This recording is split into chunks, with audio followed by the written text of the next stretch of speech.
Oui. Linda, Oui, ça va? Pas trop le trac pour la première, ça va? Ça va. T'es sûr? Ouais, ça va. Attends, Ouais, ça va aller. Attends, je vais te dire un truc. Ça fait 10 ans que je suis sur les plateaux, il y a un truc infaillible pour ça. L'invité, tu lui rentres dedans. Millon, tu lui rentres dedans. Jamel, tu lui rentres dedans. Quel que soit l'invité, tu rentres dedans, tu rentres dedans, tu rentres dedans. Ok? T'as bossé où avant, toi? Où j'ai bossé? Journal du Hard, pourquoi? Bah, c'est bon, hein. Si j'ai besoin de rien, je t'appelle. Ah ouais, super. Merci. Tout à l'heure.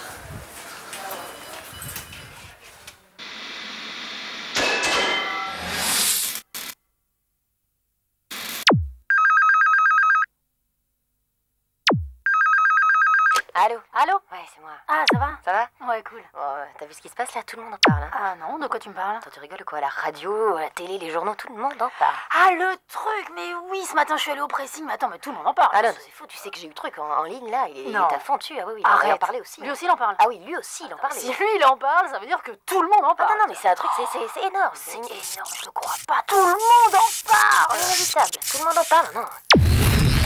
Chers amis, bonsoir. Bienvenue sur le plateau de Tout le monde en parle. Vous connaissez le principe, tout le monde en parle, alors tout le monde en parle. Vous connaissez l'équipe, voici Laurent Ruquier.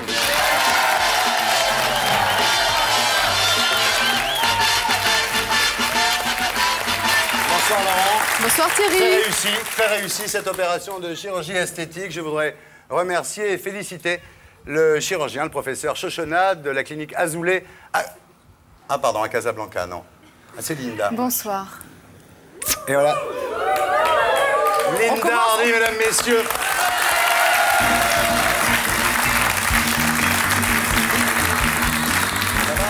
Ça va bien.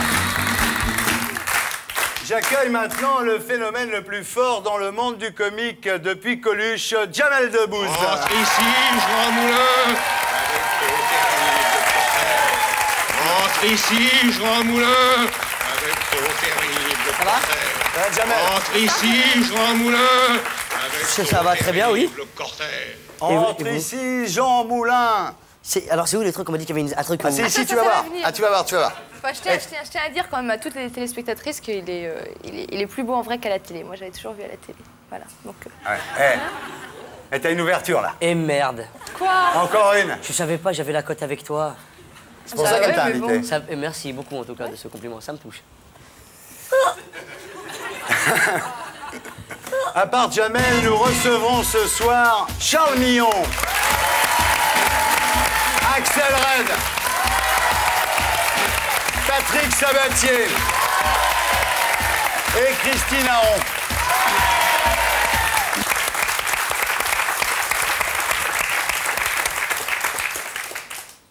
Ah, les télégrammes. Bah oui, vous savez, une tradition à la télé, quand on commence une nouvelle émission. La télé, des télégrammes. c'est une grande famille, on reçoit les télégrammes. Alors, c'est un télégramme, le premier, de Christophe de Chavannes. Thierry, bonne chance. Merci, Christophe. Un télégramme de Paco Rabanne. Thierry, Linda, je prévois la fin de cette émission pour le 11 septembre. Et croyez-moi, je me plante rarement. Laurent Ruquier, le vrai Laurent Ruquier, qui m'écrit, il dit « Thierry, sincèrement désolé de ne pas faire un an de plus, mais j'avais trop envie de faire un an de plus. » Toujours égal à lui-même. Bravo, Laurent. Rocco Siffredi. Désolé de ne pas être là pour la reprise, Thierry, mais j'ai la tête dans le cul. Et la maman de notre ami qui dit « Monsieur Ardisson, serait-il possible de faire un gros plan de mon fils ?» Bah, Serge, s'il te plaît, fais un gros plan de son fils. Et là, je voulais juste...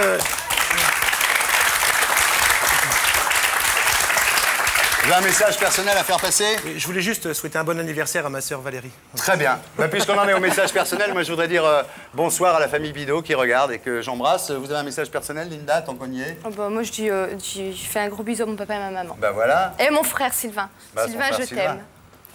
Parce que vous savez, elle a deux hommes dans sa vie, c'est son frère et son père. Bah, personne n'est parfait. Hein. Voilà. Donc tout ça pour dire que si quelqu'un se sent le courage, Oui? elle est formidable. Vous allez regarder. Hop.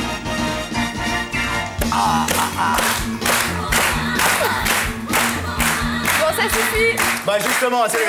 un télégramme pour vous, Linda, un télégramme de Sophie Talman, Miss France elle aussi, hein, qui dit « Chère Linda, comment t'as fait pour rentrer à la télé sans coucher ?» J'ai couché, ici. Oui, il est mignon. Alors? On n'en parlera pas maintenant. Un télégramme de Jacques Martin, que nous saluons. Méfie-toi de Michel Drucker. D'accord.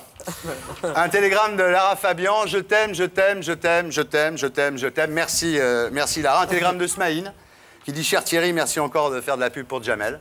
Oh. Sympa. Jamel, j'ai vu que tout à l'heure vous êtes intéressé au sampler. Vous voulez venir voir ce que c'est la compta? C'est un truc formidable, ça. On m'a expliqué qu'il y avait à tout Alors, moment... par exemple, je donne un exemple. Imaginons que je dise une grosse connerie. Alors, il y a Michel Cotta qui dit ça, par exemple. Hop. Thierry, franchement, on t'aime bien, mais là, t'exagères. Voilà, ça, c'est la patronne. Hein. Par exemple, si vous racontez, vous dites pas la vérité. Jamais. Ah, d'accord. C'est drôle, hein. Si Thierry drague une fille comme ça lui arrive Pas assez souvent. Bah non, maintenant que vous êtes... Ma femme qui va être contente. D'accord. C'est sympa. En fait, Et c'est pour... ça, c'est pour vous. Voilà. Alors, ça, c'est le premier jouet. Le nouveau jouet de l'année. Si j'ai bien compris, c'est pour combler le vide, en fait. C'est pour meubler. C'est quand tu galères un peu. C'est quand je galère un peu, je dis par exemple... À un moment donné dans l'émission, ça risque de donner ça. C'est un Bonsoir. Peut-être on peut arriver à ça si vraiment tu galères. Là, c'est terrible. On peut y arriver. Bon, mais alors, avec vous, on va La gagner. deuxième nouveauté de la saison, donc Jamel, vous êtes aperçu, c'est Linda. Donc, vous pouvez jouer avec le sampler. Et jouer avec Linda, si tout se passe bien. Absolument, il n'y a pas de problème. D'accord. Si tout se passe bien. Si tout se passe bien. Alors, Jamel, donc vous êtes au Bataclan à partir du 15 septembre. Hein. Est-ce que c'est le même spectacle qu'à la Cigale? On a repris la base du premier spectacle, qui nous paraissait pas inintéressante. Alors qu'il y a eu tellement de succès. On a retravaillé autour et on a trouvé des choses un peu... Enfin, il y a des nouvelles choses, bien sûr. C'est le même, J'aurais pu répondre par oui, j'ai fait une question. Ouais, ouais, c'est c'est bien là. Mais Ça fait très télé là. On fait de la promo et tout, on fait l'interview. Vous aimez les chiens, Jamel? Oui, non j'adore les chiens. Ah, en il particulier adore les les Rottweilers. chiens, très bien.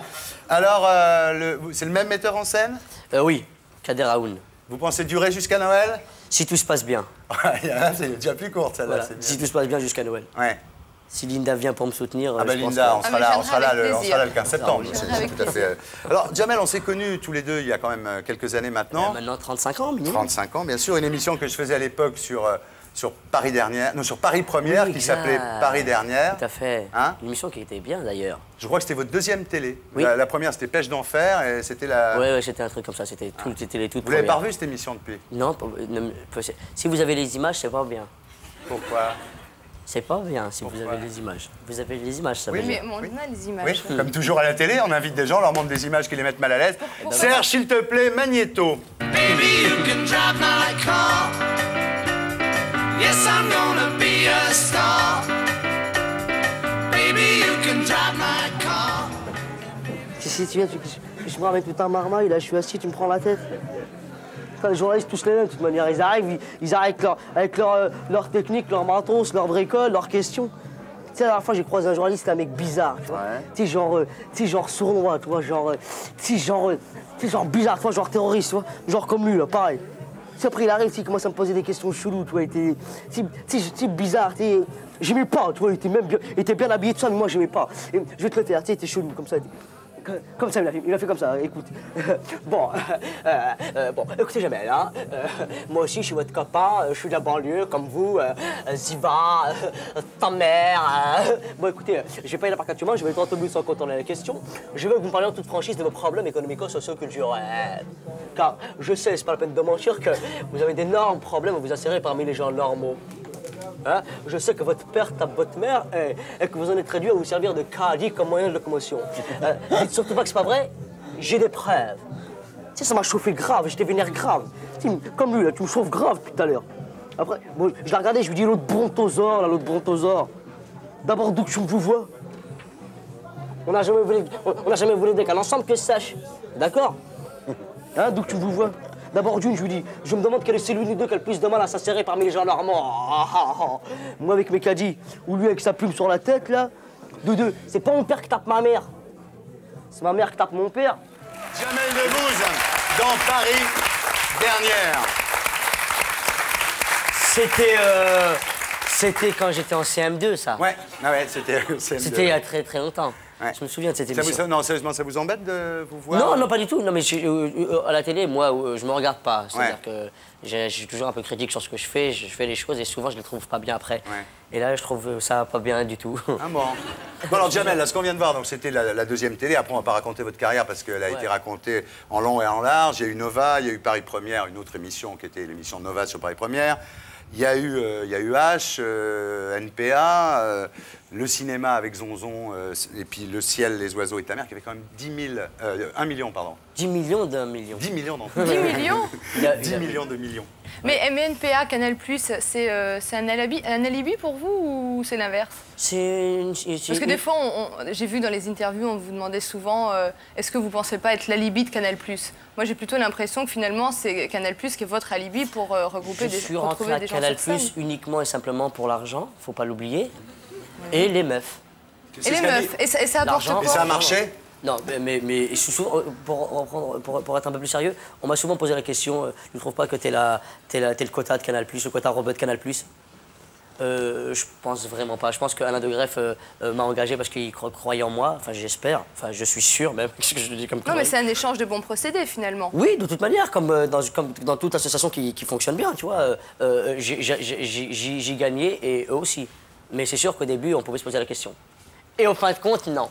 Et en fin de compte, N'avoue jamais, jamais, jamais, jamais, jamais. Bon, ça veut dire à chaque fois qu'il va appuyer sur un bouton, vous allez applaudir comme des imbéciles. Et ça, j'ai compris le système alors. Non, puis alors, il y a une punition aussi dans le sampleur. Vas-y. Si par exemple vous dites un truc vraiment, ou moi, ou Linda dit un truc vraiment pénible, voilà la punition, mesdames, messieurs.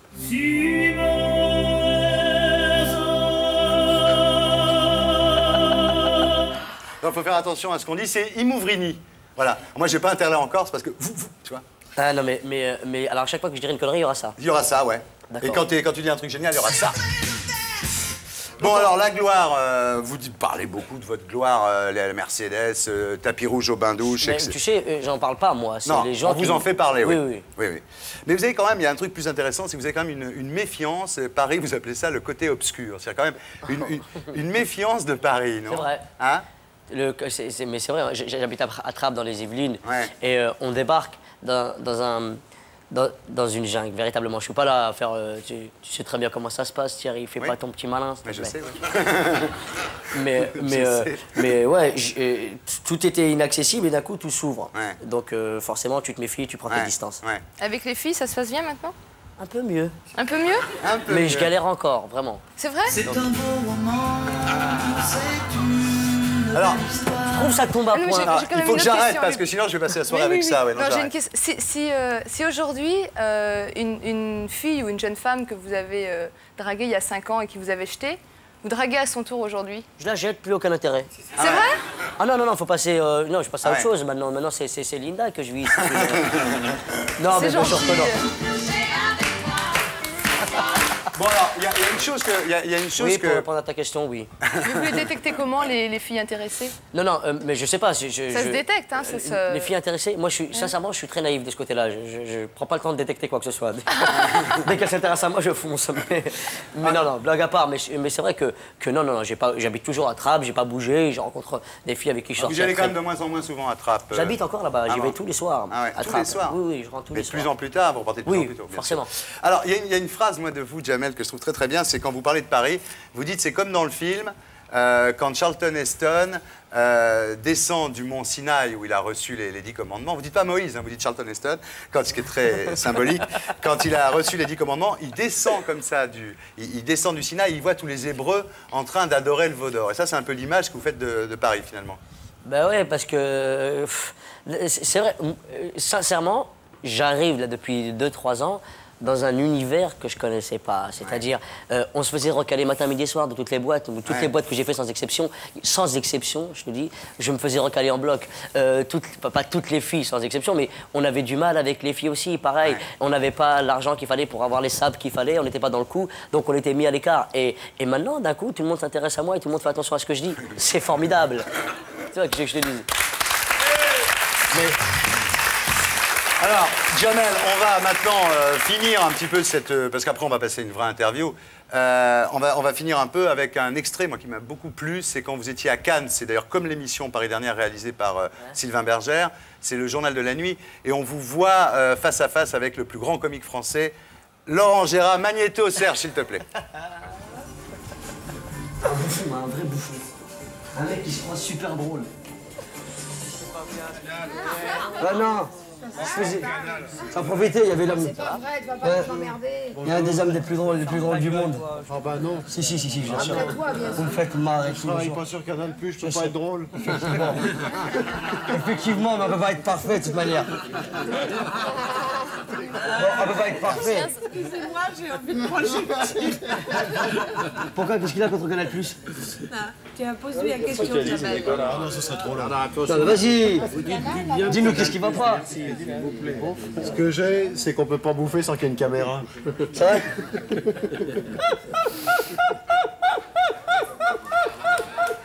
Oh, le rire. Mais encore. Comment il a cassé. Le cadre est serré sur lui.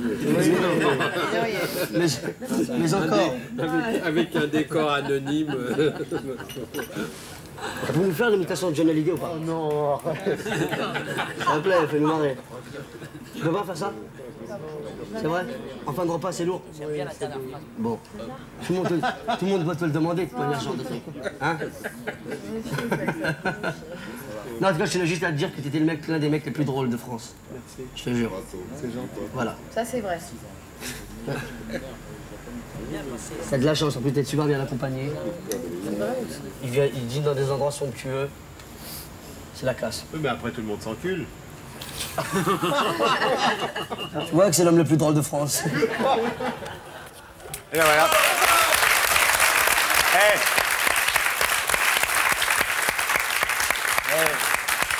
Bon, on enchaîne. Ah, c'est comme tu veux.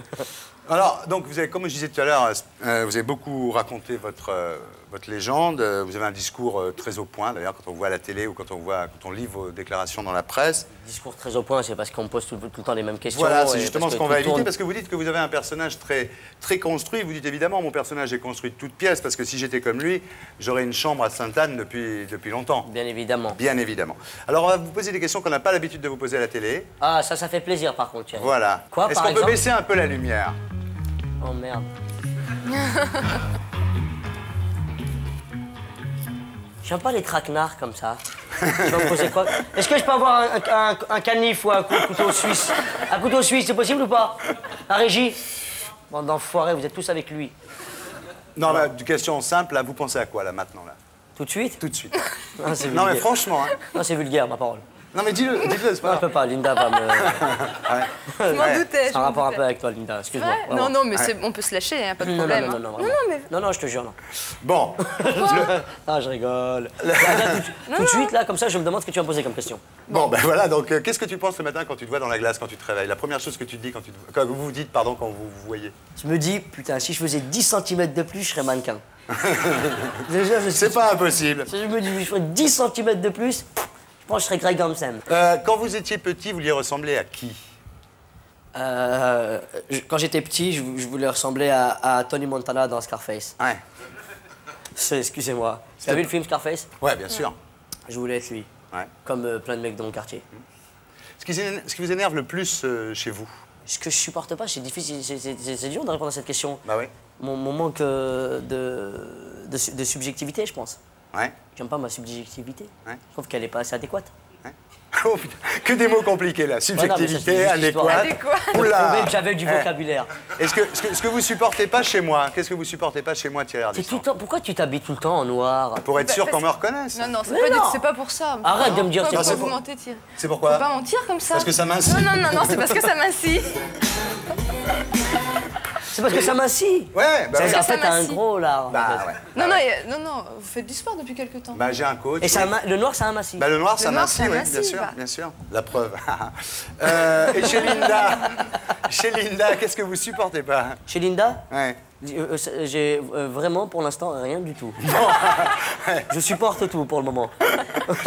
Et quand vous êtes-vous senti le maître du monde? Est-ce qu'un jour vous avez eu le sentiment d'être vraiment un demi-dieu En toute modestie, jamais. Ah ouais. Non, je te jure, jamais. Bon. Et aujourd'hui, est-ce qu'il y a quelque chose que vous souhaiteriez avoir absolument que vous voudriez par-dessus tout, que vous ne pouvez pas acheter? Qui vous tenterait ou qui vous ferait extrêmement plaisir et que vous ne pouvez pas posséder Là, tout de suite, comme ça, mis à part toi, Linda, je vois pas grand-chose. Elle cherche, hein. Mais non, non, non.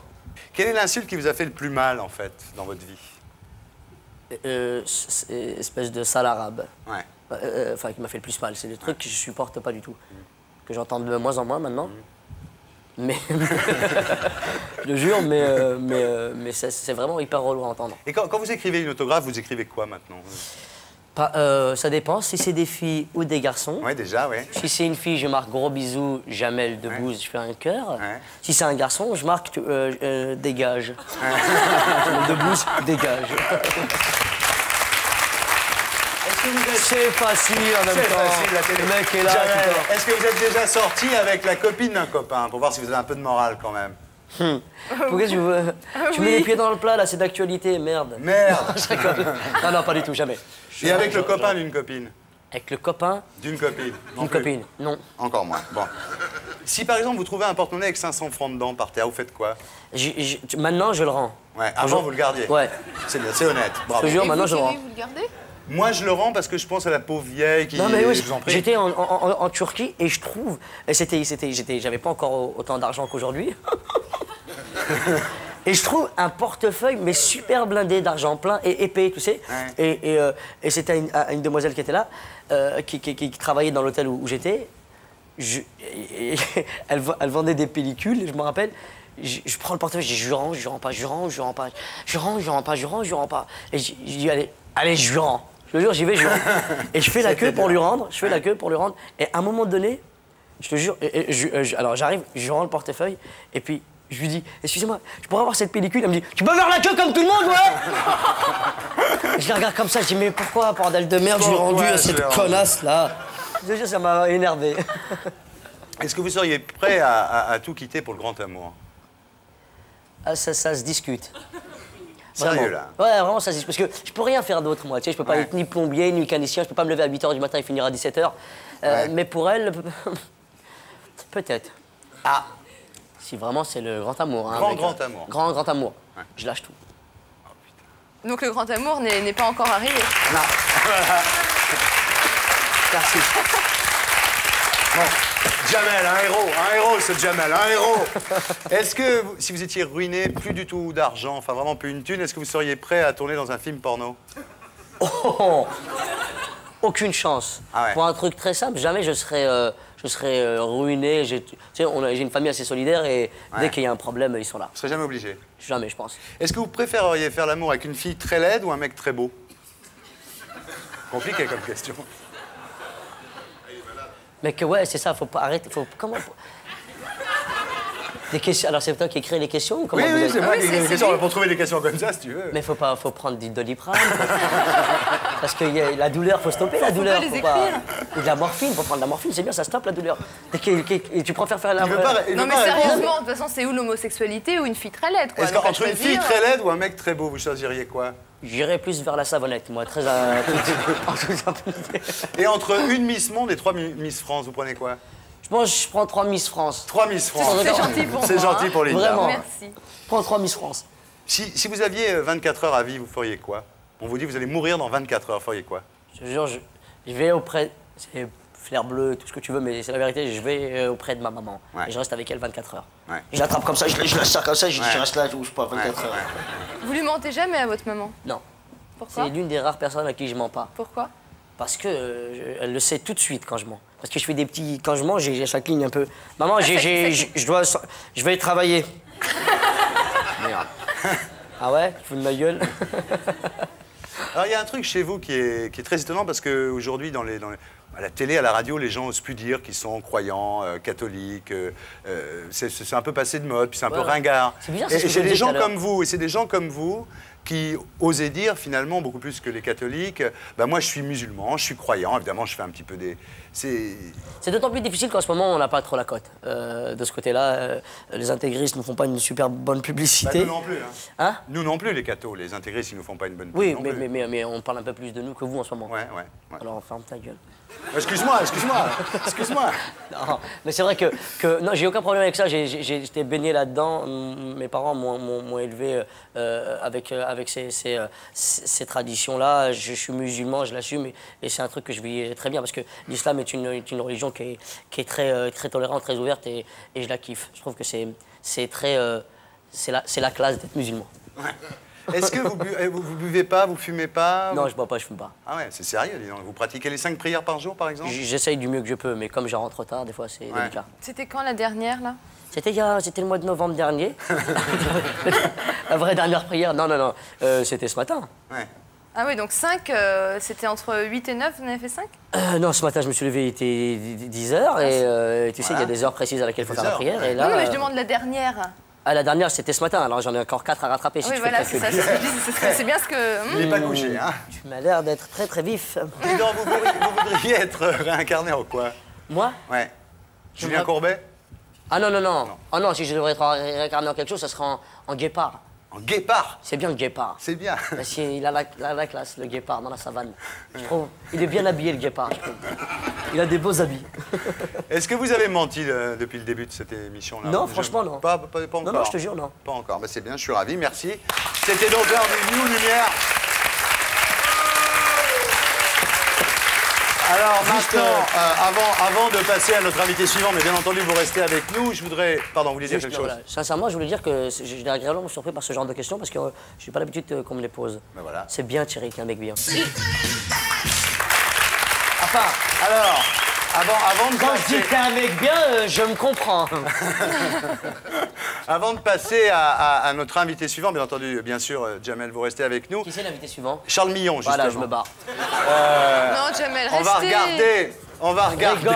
C'est facile de taper sur ce monsieur. On va discuter. Charles, viens, on t'attend. Oui, il arrive. Mais avant Charles Millon, je voudrais qu'on regarde un extrait du spectacle Jamel en scène, donc à la Cigale, et qu'on va retrouver à partir du 15 septembre au Bataclan, Magnéto Serge. Non, mais c'est pas bien. Arrête quand même maintenant, hein. Arrête de pleurer. Arrête et je veux appeler Gargamel. Bon, vas-y, c'est bon, on peut parler, on peut discuter quand même, c'est pas... Je vais t'en chanter une autre, Je vais te chanter une autre chanson, ça va? Lundi matin, le prince, sa mère et son petit frère sont venus chez moi pour qu'ils vont me dire un petit truc. Mais comme j'étais pas chez moi, le petit prince a dit: ah bon, il est pas chez lui. C'est pas grave, demain je vais en venir. Mardi matin, le prince, sa mère, le prince et puis sa mère sont venus chez moi pour qu'on va faire un foot. Mais comme j'étais déjà en train de faire un foot, le petit prince a dit: ah bon, il est déjà en train de faire un foot. C'est pas grave, encore demain je vais revenir. 3 heures demain matin. Mercredi matin, le prince, sa mère, sa tante, un mec que tu connais pas,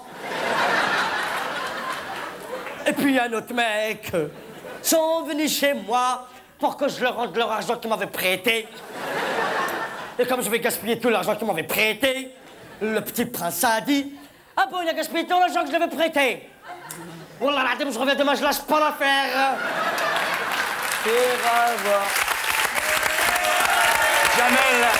Jamel Debbouze à partir du 15 septembre au Bataclan. Ça va être... La Cigale, c'était bourré tous les soirs, non? Ouais.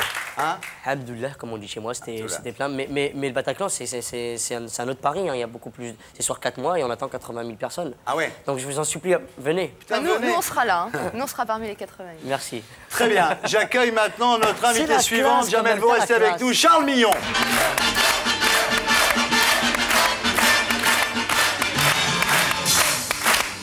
Charles Millon, bonsoir. Bonsoir. Vous connaissez Jamel? Vous connaissez Linda Hardy? Bonsoir. Charles Millon. Charles Millon, merci d'être avec nous, parce que c'est vrai que c'est une émission, je dis pas difficile, parce qu'on est vachement sympa. Mais enfin, c'est vrai que c'est une émission où la liberté de ton est peut-être un peu plus grande qu'ailleurs. Alors, Charles Millon, on va faire un petit, comment on dit? Récapitulatif. Ouais, ça c'est bien, ça, un récapitulatif. Donc, il y a l'affaire Millon, on va en parler, puis après on parlera de l'avenir, on va pas rester scotché là-dessus toute la soirée. Vous étiez un homme politique, disons, centre-droit, plutôt fréquentable. Vous avez même été ministre de la Défense entre 95 et 97, sous Chirac, bien entendu. Vous étiez pro-dissolution, hein, c'est ça? Vous étiez pour la dissolution de l'Assemblée nationale? Oui, avec changement de Premier ministre. Oui. Avec changement de Premier ministre. Et le 20 mars 1998, vous êtes élu président de la région Rhône-Alpes, avec les voix des conseillers du Front National. D'ailleurs, il y a eu un moment, il y a eu un fameux vendredi, il y a eu un moment où tout a failli basculer. C'est effectivement le jour où beaucoup de régions en France, beaucoup de présidents de régions ont été élus avec les voix du Front National.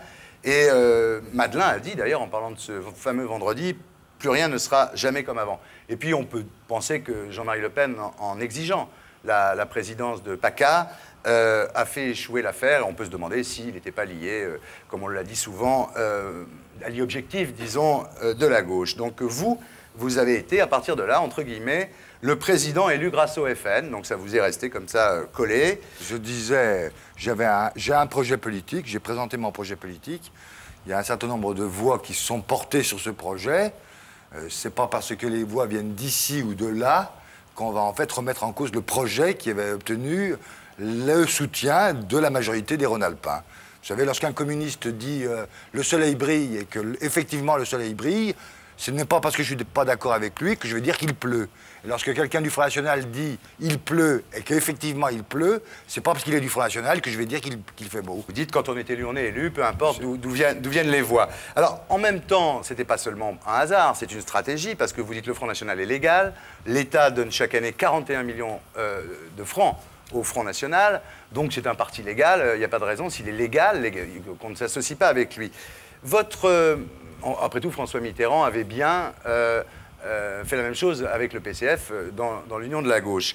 Ce que vous vouliez, votre stratégie, c'était de briser le tabou, c'était ça, c'était de sortir de la tenaille. Et vous avez dit à l'époque, si j'arrive à réintégrer le Front National dans la vie politique française, j'aurais rendu un fier service à la France. Pas tout à fait. Donc c'était voulu. Non, pas du tout. Non, c'est pas tout à fait cela que j'ai dit. J'ai dit la chose suivante. Jamais, jamais, jamais, jamais, jamais. J'ai dit la chose suivante. Il y a deux méthodes de faire de la politique. Soit vous la faites, après vous êtes fait élire, en faisant des alliances avec un tel ou un tel, c'est-à-dire que vous faites votre petite cuisine dans votre petite casserole sur votre petit fourneau dans votre petit coin, c'est l'expression du général de Gaulle, ou alors vous avez une autre solution, c'est que vous présentez un projet, et puis quand les gens ont adopté ce projet, eh bien, vous le mettez en œuvre. La première solution, c'est une solution de tromperie, et la deuxième solution, c'est une solution de clarté. Donc voilà, là j'ai un petit peu brossé le tableau, l'histoire, l'historique de l'affaire, parce que tout le monde n'a pas ça obligatoirement toujours en tête.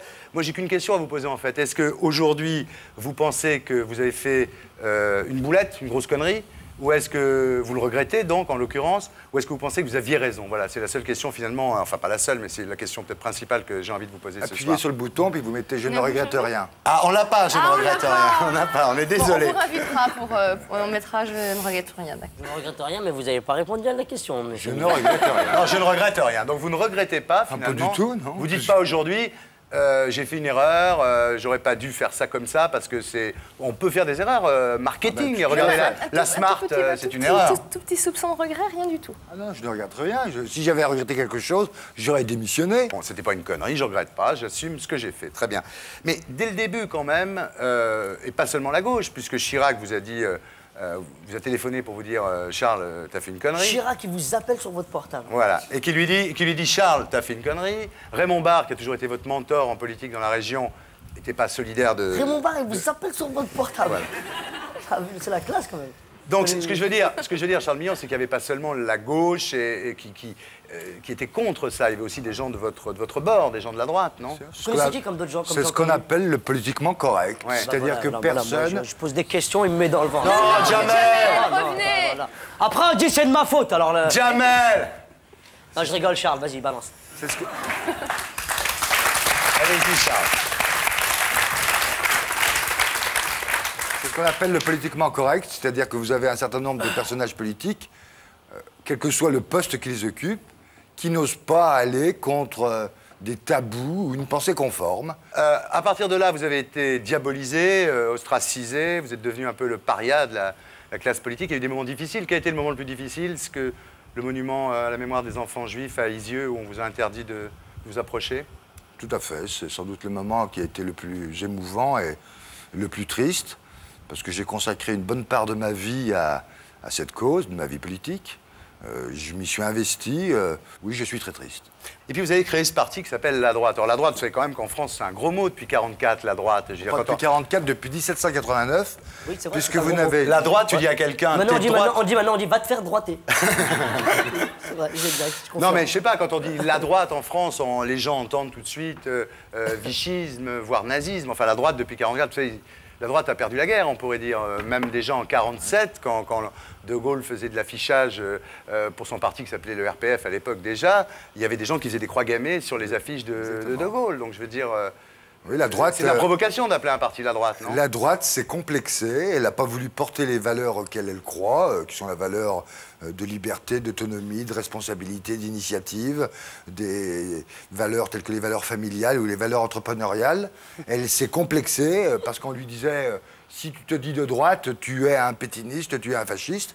Je ne suis ni pétiniste ni fasciste, je suis de droite. Je suis fidèle à des valeurs auxquelles les gens tiennent. Quoi, lorsque moi je vais dans ma circonscription en France...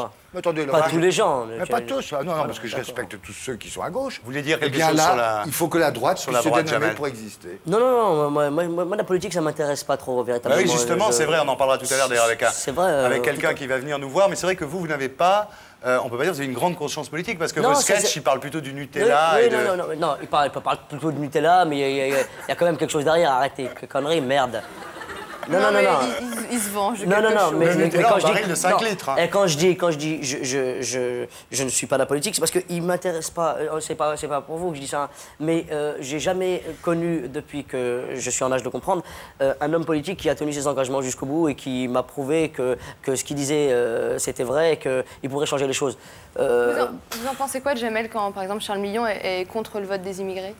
Je trouve ça regrettable, en toute honnêteté, comme quand il est pour la peine de mort, ou comme quand il est contre l'avortement, ou comme quand il est pour le Pax. Je trouve ça dommage, ce genre de choses. Mais chacun sa vie, en tout cas. Mais la politique, c'est le débat. Oui, mais bien, qu'est-ce que j'ai dit? J'ai dit le contraire. J'ai juste dit qu'on me pose la question. Je réponds que je trouve ça regrettable. Non, mais je suis d'accord. Je crois qu'on peut débattre d'un certain nombre de thèmes. Comment on peut débattre Vous êtes pour la peine de mort, véritablement, ou c'est pour Non, je ne suis pas pour la peine de mort. J'ai voté contre l'abolition de la peine de mort parce qu'à l'époque, il n'y avait pas de peine de substitution. Je dis qu'aujourd'hui, d'ailleurs, le problème est toujours posé, parce qu'enfermer quelqu'un pour 18 ans, pour 20 ans ou même au-delà, c'est l'enfermer dans l'enfer. Et donc il faut le tuer, c'est mieux. Non, c'est pas du tout. Non, si c'est vrai, il faut le tuer, ça sert à rien. Non, ça c'est vous. Mais non, il a galéré, il fait rien de spécial. Pourquoi il prend une cellule alors qu'il y en a d'autres qui pourraient en profiter? Je pense qu'il y a une réflexion à mener en matière pénitentiaire pour savoir s'il n'est pas meilleur de l'isoler dans un cadre... Non, vous dites qu'il faut le tuer direct. Non, pas du tout. Si, vous avez dit ça tout à l'heure. Je n'ai jamais dit ça. J'ai des témoins, ils sont deux. Ah bon? Vous entendez mal? Non, mais pour blague à part, vous êtes pour la peine de mort. Je ne suis pas pour la peine de mort. Alors, je suis pour une peine de substitution qui soit applicable, mais qui soit humaine. Or, aujourd'hui, la peine de substitution qu'on a mise, elle est inhumaine. Car enfermer quelqu'un dans une pièce de 4 mètres sur 4 durant 18, 20 ans, 22 ans, 25 ans, le type, il devient fou, il devient une loque. Et que dans ce cas-là, il vaut peut-être mieux chercher d'autres modes d'isolement social, c'est-à-dire qu'on peut trouver, il existait, je vais vous dire un mot qui va vous choquer, puisqu'on fait une émission politiquement incorrecte. On va y aller. À l'extrême, le bagne. Le bagne est meilleur que la prison à vie, car au moins vous pouvez avoir une activité, et qu'on peut faire un bagne moderne, où les gens sont bannis, parce qu'on les met en dehors de la société pour pas qu'ils ne portent atteinte aux autres, qu'ils ne violent pas, qu'ils ne tuent pas, qu'ils n'atteignent pas la liberté des autres, mais au moins on leur laisse une ère d'expansion et de liberté et d'épanouissement isolé de la société. Et que je pense que le grand problème, c'est que, vous voyez, je viens d'utiliser un mot. Je suis sûr que demain, on va dire Charles Millon est pour le bagne. J'ai pas dit du tout ça. Il y a des chances. En tous les cas, vous voyez la force des mots, parce que vous vous souvenez que quand Édouard Balladur avait dit on devrait discuter de la préférence nationale, qui existe dans un tas de pays dans le monde, ça avait fait un scandale. Vous voyez bien la force des mots. Tout à fait, c'est pour ça qu'il faut en parler. Mais vous saviez ça, que la gauche était l'arbitre des élégances en France. Même Alain Madelin, aujourd'hui, il dit qu'il faut fumer des pétards. Non. Mais Alain Madelin est un toxicomane, il faut le savoir. Aussi. Non, vous le saviez ça quand même. Les gens ne le savent pas. Vous alliez au massacre, là. Attends, mais je pense que les choses changent. Ouais. Parce que le 17 avril... Vous avez déjà goûté du pollen, du 0,0 ou pas? Non, jamais. C'est mortel. Et vous n'avez jamais fumé de pétard? Jamais fumé de pétard. Jamais touché. Jamais. Et de l'herbe un peu? Non. Jamais. Non, jamais. Les cigarettes? Bah, vous avez encore le temps. Les cigarettes, oui. Vous avez encore un peu de temps, quand même. Est-ce que, sérieusement... Je suis sûr que vous avez fumé de la beurre. Je sais pas pourquoi, vous avez une tête à avoir fumé de la beurre en conséquence même. Pas ce soir, pas ce soir, pas ce soir. Alors, Charles Millon, est-ce que, dans le dernier bouquin de Jean d'Ormesson, il fait état d'une confidence que François Mitterrand lui aurait faite concernant le lobby juif et le fils de François Mitterrand, on a rajouté une couche encore plus épaisse derrière. Est-ce que vous croyez qu'il y a un lobby juif en France? Je pense qu'il y a des groupes d'influence, c'est évident. Il y a un groupe d'influence juif, il y a un groupe d'influence catholique, il y a un groupe d'influence protestant, qu'il y a le groupe d'influence des parents d'élèves, le groupe d'influence des industriels, et que ça me paraît tout à fait... Le groupe d'influence des amis de Jamel Debbouze de Trappes. Ça me paraît tout à fait naturel et normal. Donc, l'expression lobby est une expression qui, en France, choque. En France, elle choque. Aux États-Unis, il y a le lobby juif est reconnu, il y a des bureaux. Aux États-Unis, elle est mais en France, vous savez bien que jour. ça évoque quand même des choses qui ne sont pas très... Donc, c'est pour ça que je me paraîtrais plus intelligent et plus judicieux d'utiliser le terme groupe d'influence. Groupe d'influence, ça me paraît tout à fait normal. Alors, dernière chose, puis je vous laisserai dans les mains... C'est ça que j'adore, moi, chez les hommes politiques. Ouais. Jamais ils répondent à ce qu'on leur pose. Mais si. Non, mais c'est vrai. Mais je ne parle pas pour vous uniquement, Charles. J'ai pas répondu, là. Non, mais c'est vrai, tu poses une question, mais tu dis alors, qu'est-ce que vous avez mangé hier? Je vous explique. Ce n'est pas la question qu'il faut poser exactement. Il faut plutôt savoir qui est le cuistot. Tout le temps des oui, non, oui, non. Charles Millon, plus grave là maintenant. Vous jouez un peu le type, bon, l'honnête, rustique, provincial, machin, et voilà. Mais quand même, et ça rejoint un petit peu ce que vient de dire Jamel. En 1992, dans Le Point, vous avez déclaré à Catherine Pégard, l'alliance avec le FN est une collaboration. Monsieur. Alors ça, c'est ça, voilà. Là, ça lui donne, je dirais, ça donne raison au fait qu'ils disent les hommes politiques comme ça.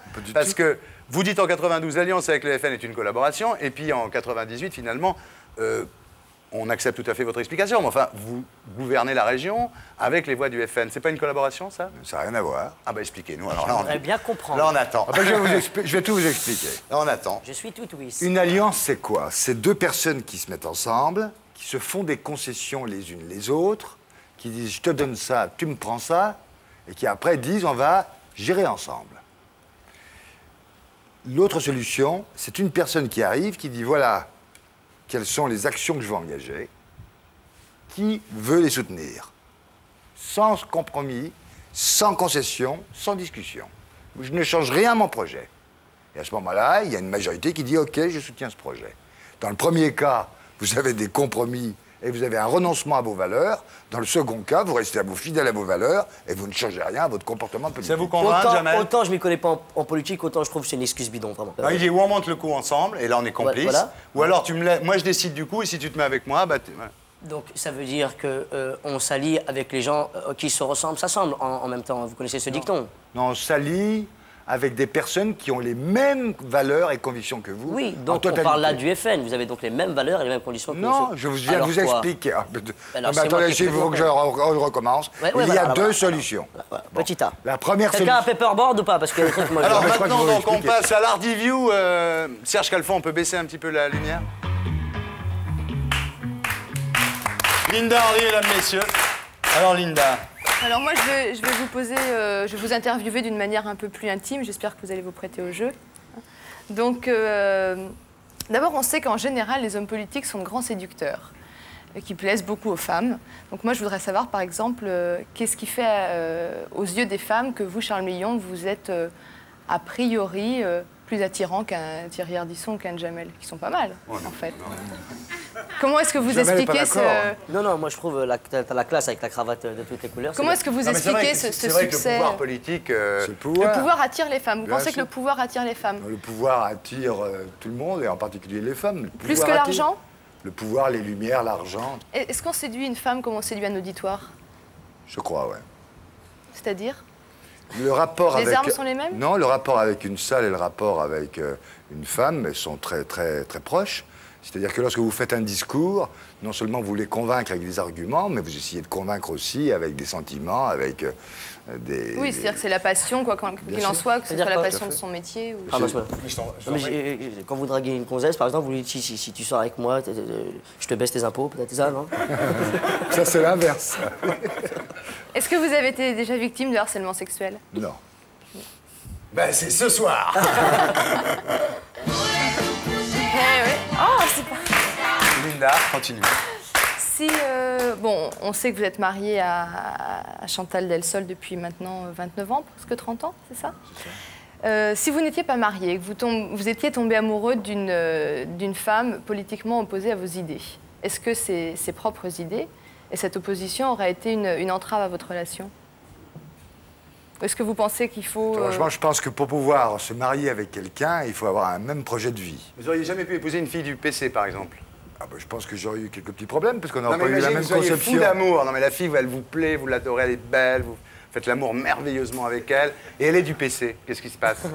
Je la convertis. Ah ouais, d'accord. Ah, vous la convertissez quand même? D'accord. Ah oui, donc vous voulez que ça file droit. Quel est le défaut que vous supportez le mieux chez votre femme? Sa ténacité, ou son entêtement. Ne parlez pas de la durée de votre mariage en disant ça obligatoirement. Alors... Elle n'est pas bretonne? Non, elle n'est pas bretonne. Et bon, j'imagine que comme tout homme amoureux de sa femme, vous devez être un petit peu jaloux. Est-ce que ça vous est déjà arrivé de fouiller dans le sac de votre femme? Pour garder son carnet d'adresse, pour pouvoir téléphoner, mais après lui avoir demandé autorisation et permission. Et si elle écoutait les messages de votre téléphone portable, ça vous fâcherait? Je ne trouverais pas ça très élégant. Ça vous fâcherait? Non, ça ne me fâcherait pas, parce que je suis maintenant... Parce que vous n'avez rien à cacher? 30 ans d'expérience où j'ai rien à cacher d'abord. Et puis je me dis, je ne trouverais pas ça très élégant, c'est tout. Vous êtes plutôt porte-jartel ou culotte petit bateau? Ouais, je suis de ce que ma femme met et ce qu'elle plaît à se mettre. Elle met quoi? Vous me permettez de garder mon intimité. Et elle était habillée comment la dernière fois que vous l'avez vue? Elle était une robe blanche. Ah, vous en souvenez? Bien sûr. C'était...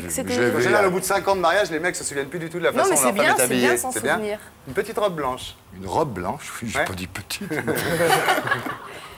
Bon, ben Chantal, il faut quand même dire à Chantal que félicitations, parce qu'après 30 ans de mariage, il se souvient encore de la façon dont vous êtes habillée. Bravo, Chantal. C'est rare, hein? C'est un beau roman. Ouais. Linda. Et si vous étiez une femme, à qui aimeriez-vous ressembler? Vous avez votre temps. Ouf. À Pascal Sevran. Pascal Sevran suggère Jamel Debbouze. Je vais vous donner un petit truc comme ça. Une question difficile de Madame Belle-Père de Loche. Ça vous a donné le temps de réfléchir? Monsieur Millon, si vous étiez une femme, à qui aimeriez-vous ressembler? Je sais pas. Non, mais c'était un jeu de l'esprit. Oui, c'est un jeu de l'esprit. Continuez, Linda. C'est pas une réflexion que je mène tous les matins. Est-ce que vous pensez qu'il faut vivre ses fantasmes jusqu'au bout? Ou que ça doit rester du domaine du rêve? Tout dépend de la nature des fantasmes. Bah, je parle fantasme en général, c'est pas uniquement les fantasmes sexuels, c'est Ah le bon fantasme en général. Non, on ne parle pas que de ça ici, monsieur Ah bon, Thierry. je n'ai rien compris, alors moi, c'est pas du tout l'émission dans laquelle je croyais. C'est un fantasme, c'est une histoire extraordinaire et romantique, je suis pour la pousser jusqu'au bout. Oui. Ouais. Linda, encore une question? Merci. Non, on va s'arrêter là, je pense que c'est très bien. Alors, Charles Millon, vous restez avec nous jusqu'à la fin de l'émission, mais avant d'accueillir notre invité suivant, je voudrais parler de votre avenir politique, parce que finalement, nous, on ne sait pas. Vous pensez que vous avez un avenir politique, sinon vous ne seriez pas là. Nous, on n'en sait rien. Je suis là parce que vous m'avez invité. Mais on est ravis que vous soyez là. Bon, on parle beaucoup du fait que vous rejoignez le parti de Charles Pasqua et Philippe de Villiers, hein, qui s'appelle le RPF, mais bon, il y a un peu des problèmes parce que Villiers, lui, veut rester le numéro 2. Il n'a pas envie de se faire piquer son job de numéro 2, c'est normal. Et puis, lui, il est souverainiste. Et vous, vous êtes européen quand même, non? Bon. Alors, est-ce que vous serez un jour maire RPF de Lyon? On n'en sait rien. Quel est l'avenir de votre parti, la droite, qui quand même avait 2% d'intention de vote aux européennes, ce qui vous a obligé à renoncer? Et on a appris cette semaine le départ du numéro 2 de votre parti, Fraisse, qui dit maintenant, le Front National ayant été laminé, la droite n'a plus de raison d'exister. Donc, pour connaître votre avenir politique, Linda va vous tirer les cartes.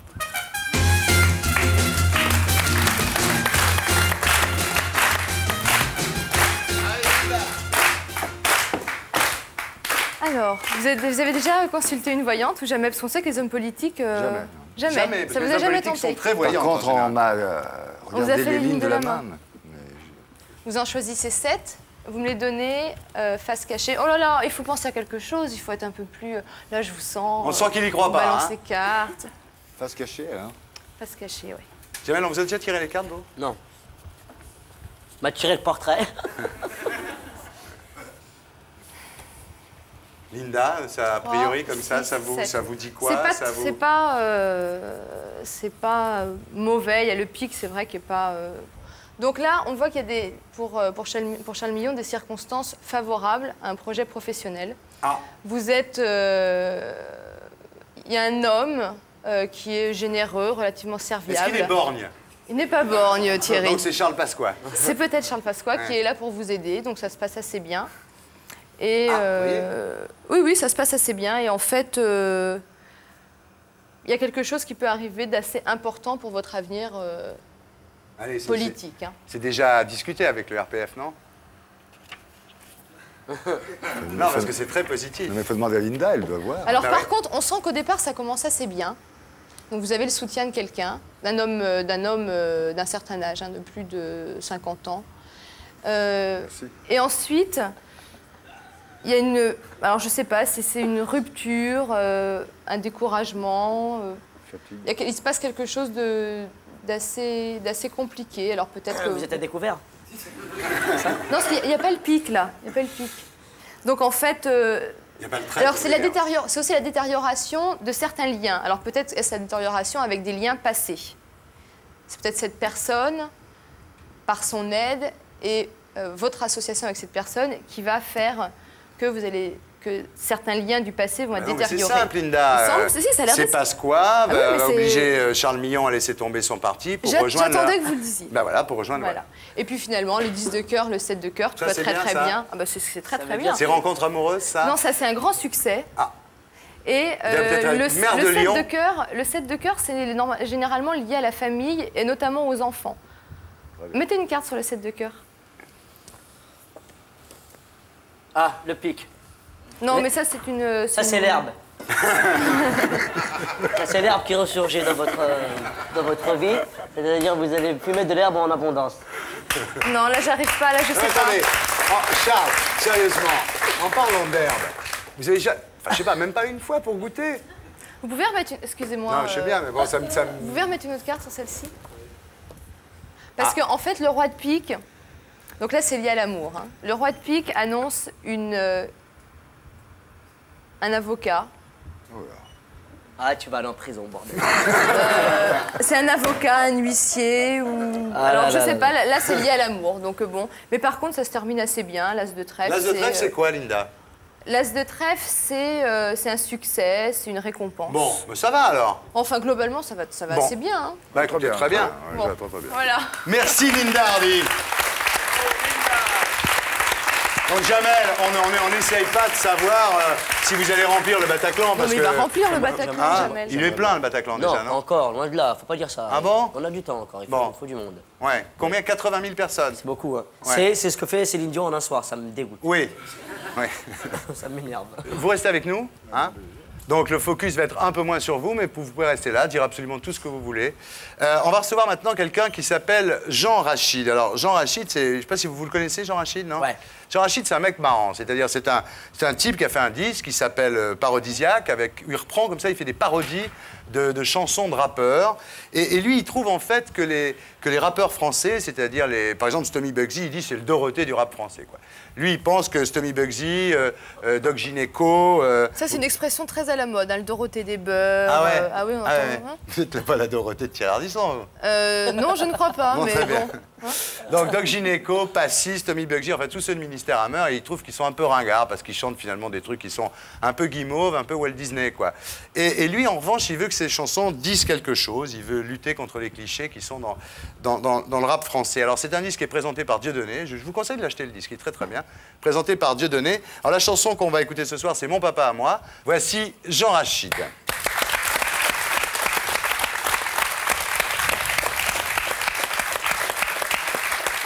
Mon papa à moi est au FN. Mon papa à moi est au FN.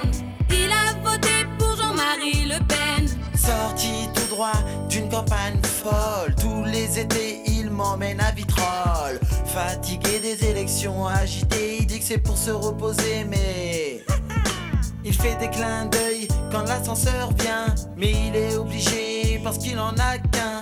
Il m'a offert un jeu de fléchettes avec une carte de l'Algérie pour que je m'entraîne à tirer comme lui. Pour le cas où il irait à Mantes-la-Jolie, agresser le maire avec ses amis et dire au tribunal qu'il ne l'a pas touché. Même s'il y avait des caméras qui étaient braquées sur toi, mon petit papounet, moi je te crois. Il me donne des balles pour tirer sur les biches et des conseils pour coller les affiches. Ne jamais pousser l'eau dans la scène le premier. Mais seulement quand le sale arabe l'a cherché. Quand il me parle de la guerre, il me dit que c'est rigolo. Hitler et Klaus Barbie sont ses super-héros. Mon papa il est gentil, il aime pas les méchants. Sa couleur préférée c'est le blanc. Quand il entend pimpon, on l'évapore. Parce qu'il a beaucoup trop d'argent pour qu'on lui dise qu'il a tort. Papa à moi est au FN. Mon papa à moi est au FN. Il a voté pour Jean-Marie Le Pen. Mon papa à moi est au FN. Mon papa à moi est au FN. Il a voté pour Jean-Marie Le Pen. Fils, tu sais, les livres d'histoire touchent pas à ça. Si les gens en avaient lu, ils auraient pas voté pour moi. L'ignorance des électeurs, ça rapporte à la belle. Alors fais pas le con si tu veux toujours ton fusil à Noël. Le savoir est une arme. Maintenant tu sais qu'il est important que ceux qui votent pour moi soient désarmés. Quand j'arrive au cours de trompette, les gens me prennent la tête. À la chasse au sanglier, les gens viennent me parler. Bébé, ton père aime-t-il les croix gammées? A-t-il déjà tué? Aime-t-il Bruno Maigret? Après je vois ta tête sur les journaux comme un facho qu'on peut pas traîner devant les tribunaux. Quand tu incites à la haine, on veut toujours t'écraser. On peut même plus pousser quelqu'un dans la selle pour rigoler. C'est eux les immigrés, laisse tout ça pour le moment. Je t'expliquerai ma version de la Seconde Guerre mondiale une fois plus grand. Et s'ils continuent à t'énerver, dis-leur bien que tous les week-ends on a pris Gilles Bardot qui vient. Mon papa à moi est au FN. Mon papa. Ouais. Ouais, merci. Asseyez-vous avec nous, Jean. Bon, Jean, un mot. Oui. Donc c'est des parodisiaques. Hein. Non mais c'est bien, écoute, on a reçu. La vérité, c'est qu'on a reçu le CD, on a trouvé ça génial, on a dit qu'il faut l'inviter, c'était cool. Hier, vous le savez. Je vous demande d'applaudir Jean Rachid. Merci. Et son CD parodisiaque. Merci. Merci. Merci beaucoup. Dans ton oreillette, on te dit tout. Alors l'oreillette, on me dit par exemple, on me dit voilà, là tu vois, là ça devient un peu lourd, là ça fait un peu... Ouais. Mais, et moi, j'ai pas les mêmes infos. C'est vrai, alors fais voir, excuse-moi, je connaissais pas moi ce système. Est-ce que vous pouvez dire un truc à... Va te faire enculer, ouais. Il m'insulte, le mec. Hein? C'est toi ta femme.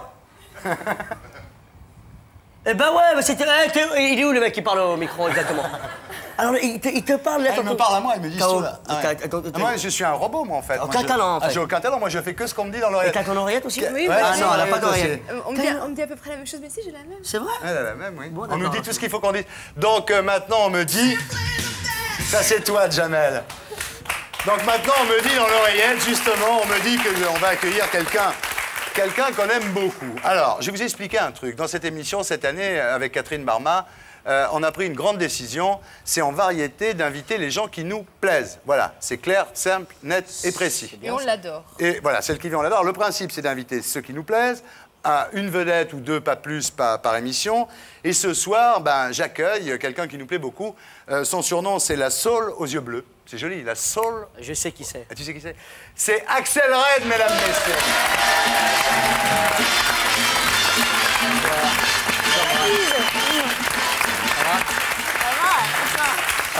Axel Red, bonsoir. Ben voilà. Bonsoir, donc bonsoir. Charles Bonsoir. Millon, Linda Hardy, Jamel, Axel Red. Vous êtes donc, trop loin pour... Voilà. Alors, Axel, donc il y a votre dernier CD qui s'appelle Toujours moi. Il y a beaucoup de bonnes chansons. Il y en a deux que... Qui sont Personnellement, pas je suis bien. égoïste, hein, c'est mon show, voilà. Il y en a deux que j'aime beaucoup, c'est Ce matin et Faire des mamours, voilà. Ce qu'on ne sait pas vous concernant, c'est qu'en fait, vous êtes auteur, compositeur, chanteur, et comme vous êtes une fille, d'ailleurs, on devrait dire auteuse, compositeuse, chanteuse. Non? Ouais. Dites-moi, votre CD se vend bien? Je me plains pas. C'est vrai que l'été, c'est plus calme. Ouais. Je suis très franche. Mais ça se vend mieux qu'Ophélie Winter, par exemple.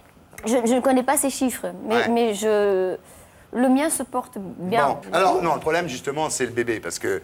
C'est pas un problème. C'est pas le problème, c'est surtout son nom Non, qui a un le problème. nom, voilà. Janelle. Voilà. Mais comment peut-on appeler un enfant Janelle? Mais comme ça, ton enfant? Ben oui, et tout le monde l'appelle Jamel à cause de toi. Mais grâce à moi. Grâce à toi. Et j'étais au Maroc et on m'a dit que Jamel, Jamil, ça veut dire beau. Ouais. Vous Donc savez maintenant, ça vous allez l'appeler Jamel. Et moi, je l'appelais Janelle et je Mais savais... pourquoi Janelle? Mais parce que c'est je Jamel, Chanel, voilà. Non, mais d'où ça vient, ça? Je voulais l'appeler Jezebel. Ah, Parce que ça, c'est l'histoire joli, est puis il y a une très- chanson, Mais en oui, plus. je sais, mais Jezebel, après, j'avais oublié que c'était quand même... Tu te rends compte? Elle était maudite. Oui, non, Ah mais ouais. même à l'école, sa maîtresse, comment on va galérer. C'est une galère à Et dire. puis, je vais vous dire la vérité. J'ai lu dans le pire des magazines, The Enquirer, je sais pas Ouais, un comment on dit. magazine à scandale américain. Voilà. C'était une histoire, je ne vais pas vous raconter laquelle, parce que sinon, Janelle, elle ne pourra plus jamais porter Ah oui, son d'accord. nom. Mais c'était vraiment un article à scandale, et je voyais le nom. Ouais.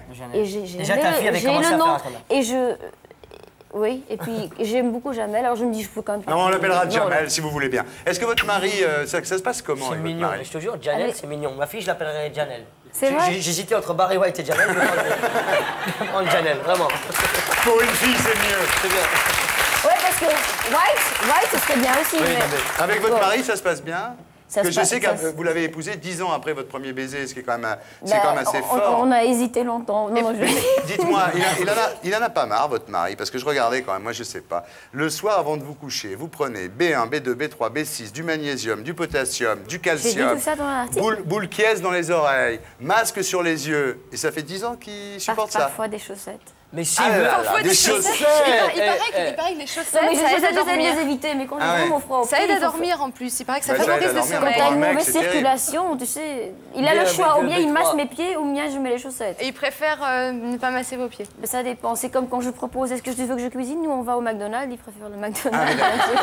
Et malgré les chaussettes, malgré les boules qui est, le masque sur les yeux, le magnésium, le calcium et le potassium, ça fait comme 10 ans que vous êtes ensemble. Ouais, mais en même temps, ça paye. Regarde comment elle est jolie. Elle est jolie. Non, Elle est jolie. non, mais je crois qu'il a beaucoup de patience. C'est le magnésium, Ouais. moi je lui enfile aussi, tu vois. Ah oui, ça rend Donc, il est patient. calme, il ouais. est calme Ouais. aussi. Vous avez une chose en commun, c'est que vous avez tous les deux été des grands fans de Louis de Funès. Tout à l'heure, je comparais à Coluche, mais on peut aussi dire Louis de Funès. Et vous aussi, vous avez ça en commun. Vous avez appris le français en regardant Louis de Funès. vous. Ben oui. Tu aimes bien le funès? J'adore. Fais-moi biche, comme ça. Ah, ma biche. Ma biche. Non, mais c'est vrai, excuse-moi, pardon. Un truc qui est exceptionnel, qui aujourd'hui apparemment n'est plus possible, d'après ce que j'ai entendu.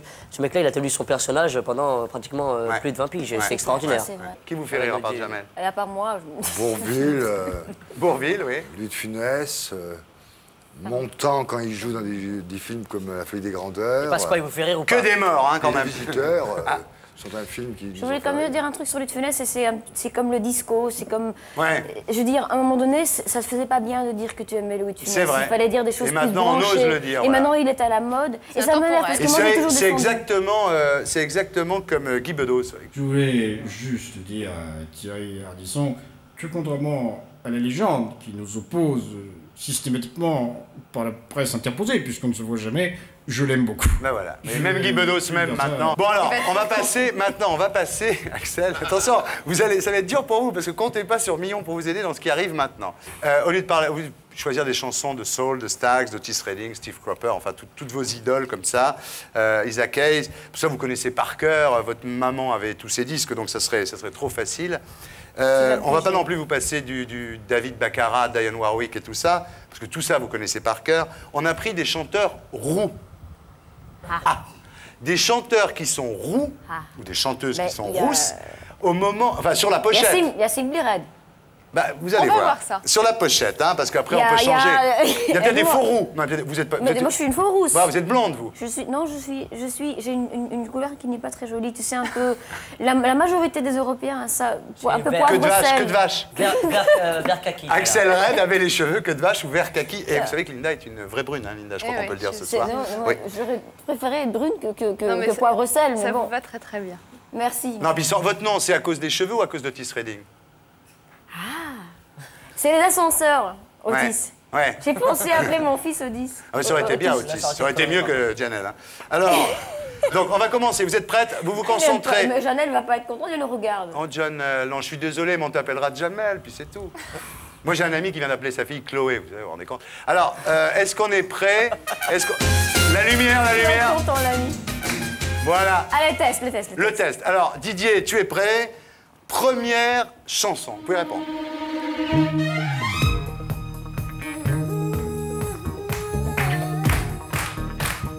Ils connaissent par moi. C'est la Rousseau? C'est la Rousseau, non? Oui, la Rousseau. Est-ce que je peux vous demander, ma chère Linda, de compter les points? Oui, bien sûr. Et il y a des prix aussi? Il y a un prix. Ça c'est Thierry qui s'en occupe des prix. La Rousseau, ça? Non, elle est rouge. Ah non, mais la Rousseau, elle est rouge, on l'a dit les roux. Voilà, on a dit les roux, donc je montre le CD de la Rousseau pour que tout le monde puisse voir effectivement qu'elle est vraiment rousse. Voilà. Sa bouche, elle est bien. Sa bouche est rouge aussi. Elle est bien. Elle a une belle bouche rouge. Elle a une belle bouche, oui. Alors, vous savez, il ne faut rien dire de mal sur la Rousseau. Je dis ça pour vous qui ne la connaissez pas spécialement, parce qu'elle met des coups de poing.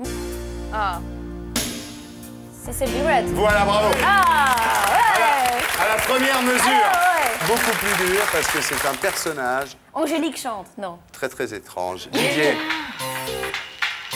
vous ne marquez pas un point, vous, hein? C'est français, anglais?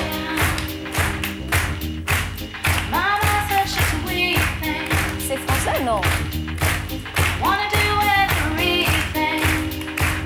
C'est pas Janet Jackson, elle a été rouge aussi à un moment donné.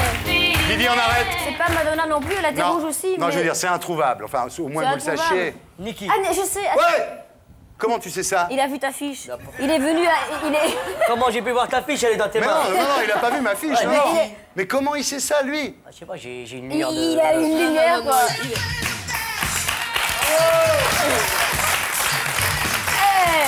C'est ça, c'est Niki. C'est Niki? Non. C'est une fille qui n'existe pas, un personnage en 3D, un peu comme Lara Croft.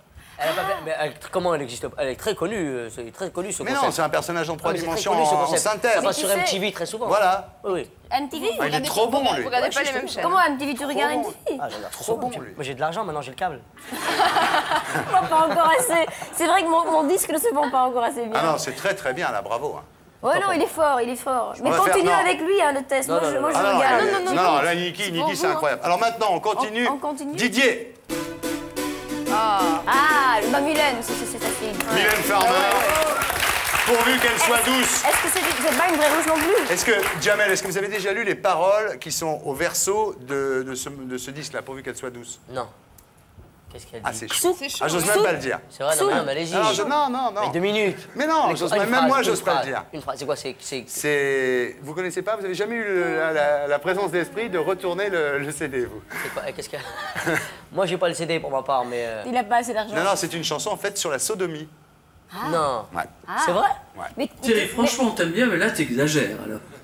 Ouais, c'est une chanson sur la sodomie. Mais je trouve que c'est vrai que t'as cherché, hein. Ouais, c'est par contre là. Bon. Il l'a cherché, oui. On arrête. Chanson numéro 5. Didier, s'il vous plaît. Poil de carotte. Zéro. Poil de carotte. Mozart, il était Amadeus. C'est une punition, ça. Il était roux, non, Amadeus? C'est une punition. Cabrel, il est pas roux. C'est une punition. C'est zéro. Toi, j'ai essayé. Ah, c'est une Canadienne. C'est bien ce que j'avais dit, c'est une punition. Toi. C'est une Canadienne, elle a des longs cheveux. Elle est tout le temps chez Drucker. Elle a des boucles. Ouais. Elle est beaucoup chez Drucker, c'est vrai. Beaucoup chez Drucker. Et je crois que l'auteur là qui a écrit pour la Belle et la Bête, Notre-Dame de Paris, voilà. Il a écrit pour elle. C'est ça, voilà. Et elle s'appelle Isabelle Bourlet. Bravo. Bourlet. Non, c'est pas Isabelle Bourlet, c'est Isabelle Boulet. Non mais ouais, non. Bravo. Mais là, tu vois, je suis content. Mais non seulement elle a donné la réponse, mais elle a fait la biographie juste avant. Ah non, elle est trop forte. C'est 2 points. Ah mais ça c'est 2 points. C'est 2 points, c'est la bio avant. C'est 2 points. Le cadeau, il a intérêt à le dire parce que il en a. Axel, vous êtes en train de faire un score fantastique. C'est vrai. Ouais, concentrez-vous. Mais il m'aide, hein. Ouais, il aide un petit peu. Didier, surtout sur Niki.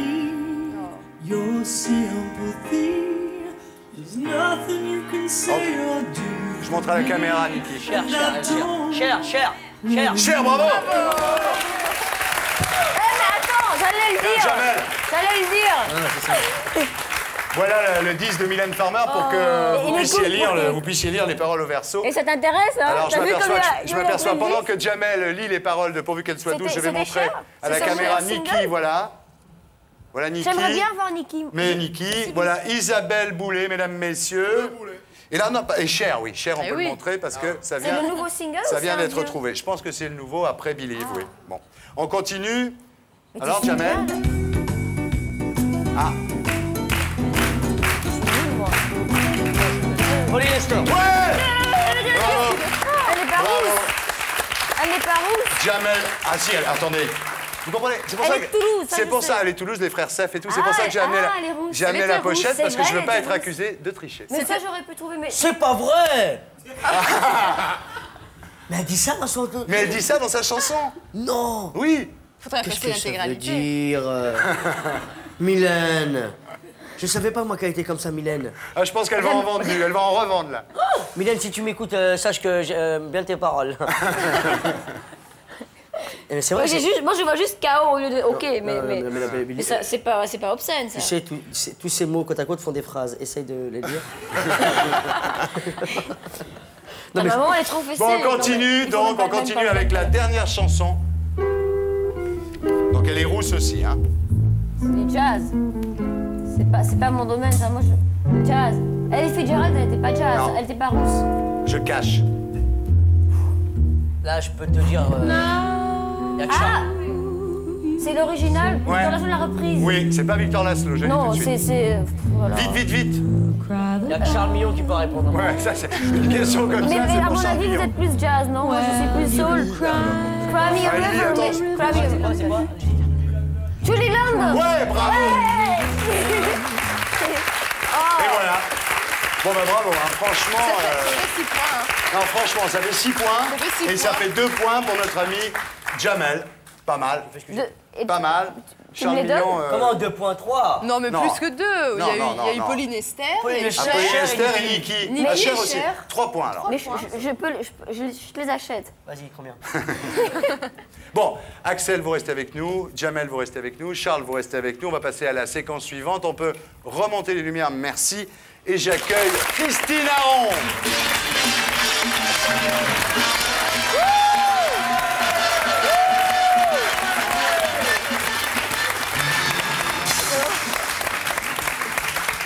Christine Aron, bonsoir.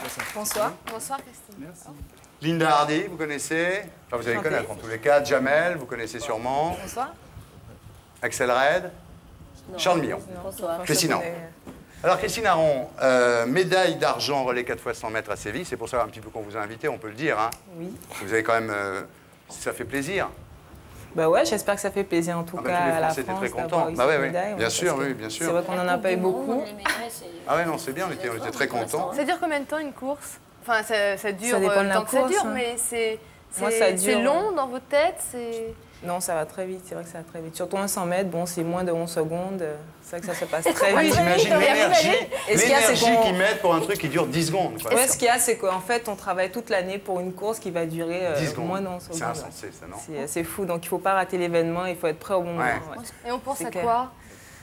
Bah, gagner. Hein. On pense à gagner, ouais, on pense à gagner. Si on pense à autre chose, on est mort. Justement, il ne faut pas partir défaitiste, quoi, sinon ça ne va pas. Ouais. On va vous regarder courir, et puis après on continuera à discuter. Magnéto, Serge.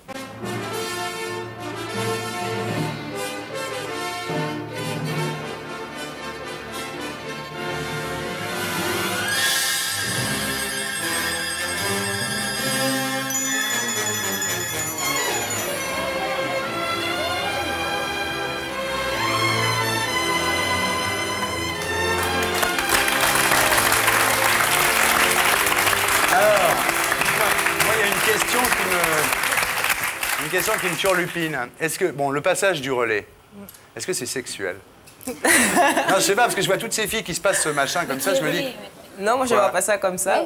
C'est quoi, Axel? Toutes tes questions, c'est... Pas toutes, une sur deux. C'est vrai que j'avais pas pensé à ça. C'est vrai non, attendez, vous jouez avec ce truc-là depuis des années. C'est vrai qu'il y a un donneur, un receveur, c'est comme ça que ça s'appelle. C'est ça que les gens se passent comme ça. Et il y a une transmission, c'est sûr. Expliquer comme ça. Je crois qu'elle va courir beaucoup plus vite maintenant. Il y a le bébé aussi, hein. Le trophée, c'est... Ouais. Oui, il y a ça aussi. Non, vous n'y avez jamais pensé? Non, j'avais pas pensé du tout à ça, mais c'est vrai que Dites-moi, cette course-là, vous étiez dopé ou non? Non, jamais. Ah non, vous n'étiez pas dopé? Non, non, Pourquoi? non. Parce que ça fait pas partie de ma façon de voir le sport. Moi, je vois plus un sport propre et avec plein de valeurs et je pense pas que ce soit utile de se doper pour avoir de belles performances. Là, c'était pas en France, il n'y avait pas de contrôle sanguin, pas de contrôle... C'est vrai, c'est vrai. Vous auriez pu vous doper tranquillement. Oui, mais bon, on ne sait pas qu'est-ce qui est protégé ou pas. En tout cas, moi, ça ne m'intéresse pas, quoi. Mais c'est vrai que c'est...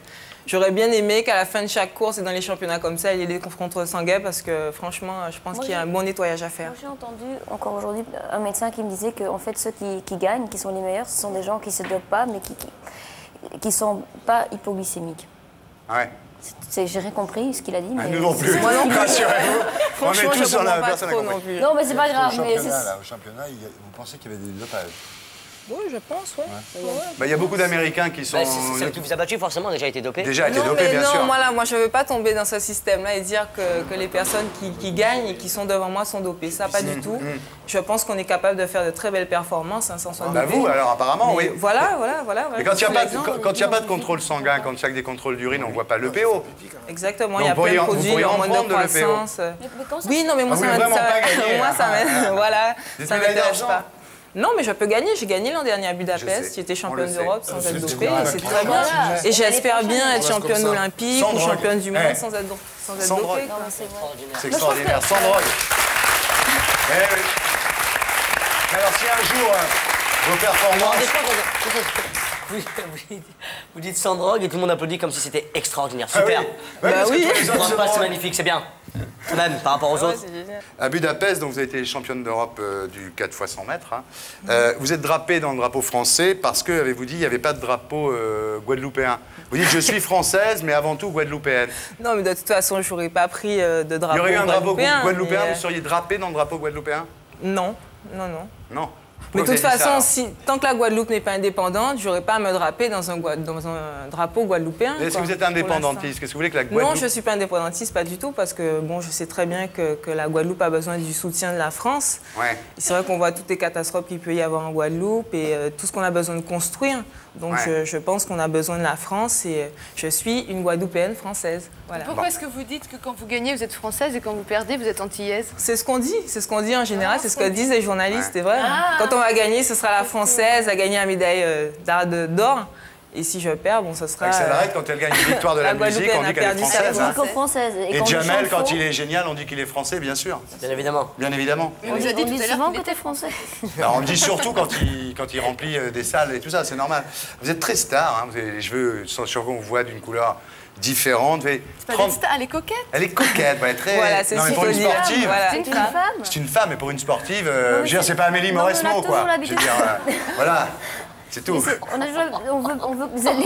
les sportifs soient comme masculins. Non, mais justement... Franchement, t'aimes bien, mais là, t'exagères. C'est toi qui avais ça. En plus, elle est bonne, Amélie Mauresmo. Oui, au tennis. Non. Oui. Oui, c'est ce que je voulais dire. Oui, bah oui. Non, mais quand tu avais compris quoi? Rien d'autre. Ah, voilà. Donc vous avez... Non, vous êtes coquette, c'est vrai. Bon, les cheveux, vous avez 30 paires de chaussures. Ah non, j'en ai plus peut-être, mais... Ah bon, parce qu'Imelda Marcos, c'est 3000, elle, la femme du dictateur des Philippines. Vous êtes à combien de paires de chaussures? Je sais pas du tout. Je sais pas, je ne sais pas compter. Moins que Céline Dion? Certainement, oui, bien sûr. Moins qu'Imelda Marcos et Céline Dion. Le nez, vous avez un petit... Ouais, un petit piercing, ouais. Je le vois pas. Il est là. Donc il est mignon. Il est tout petit, mais il est là. Ouais.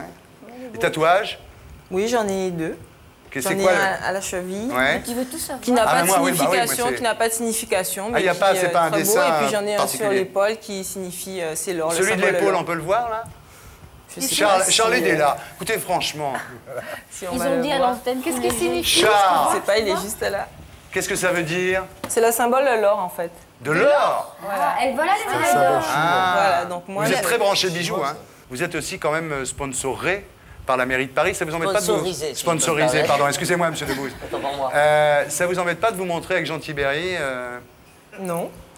Non, parce que moi, en fait, je suis plus avec la mairie de Paris parce qu'en fait, j'ai envie de promouvoir mon sport. Ouais. Et par l'intermédiaire de la mairie de Paris, j'ai cette occasion-là de promouvoir mon sport. Donc, on fait des stadiums. Donc moi, je suis pas là pour être avec Jean Tibéry. C'est plus une image sportive que je veux véhiculer et je suis surtout pas... Dans aucun parti politique que ce soit. Voilà. Ça sera un autre, ça serait pareil. Voilà. Ouais. Bien. Alors, donc vous avez un garçon, un Jules, quoi, qui s'appelle Dan Philibert, qui est champion de 110 mètres haies. Honnêtement, vous arrivez à rester fidèle avec tous ces beaux athlètes que vous voyez dans les vestiaires? Non, mais je sais pas comment vous faites, moi. Oui, bien sûr, non.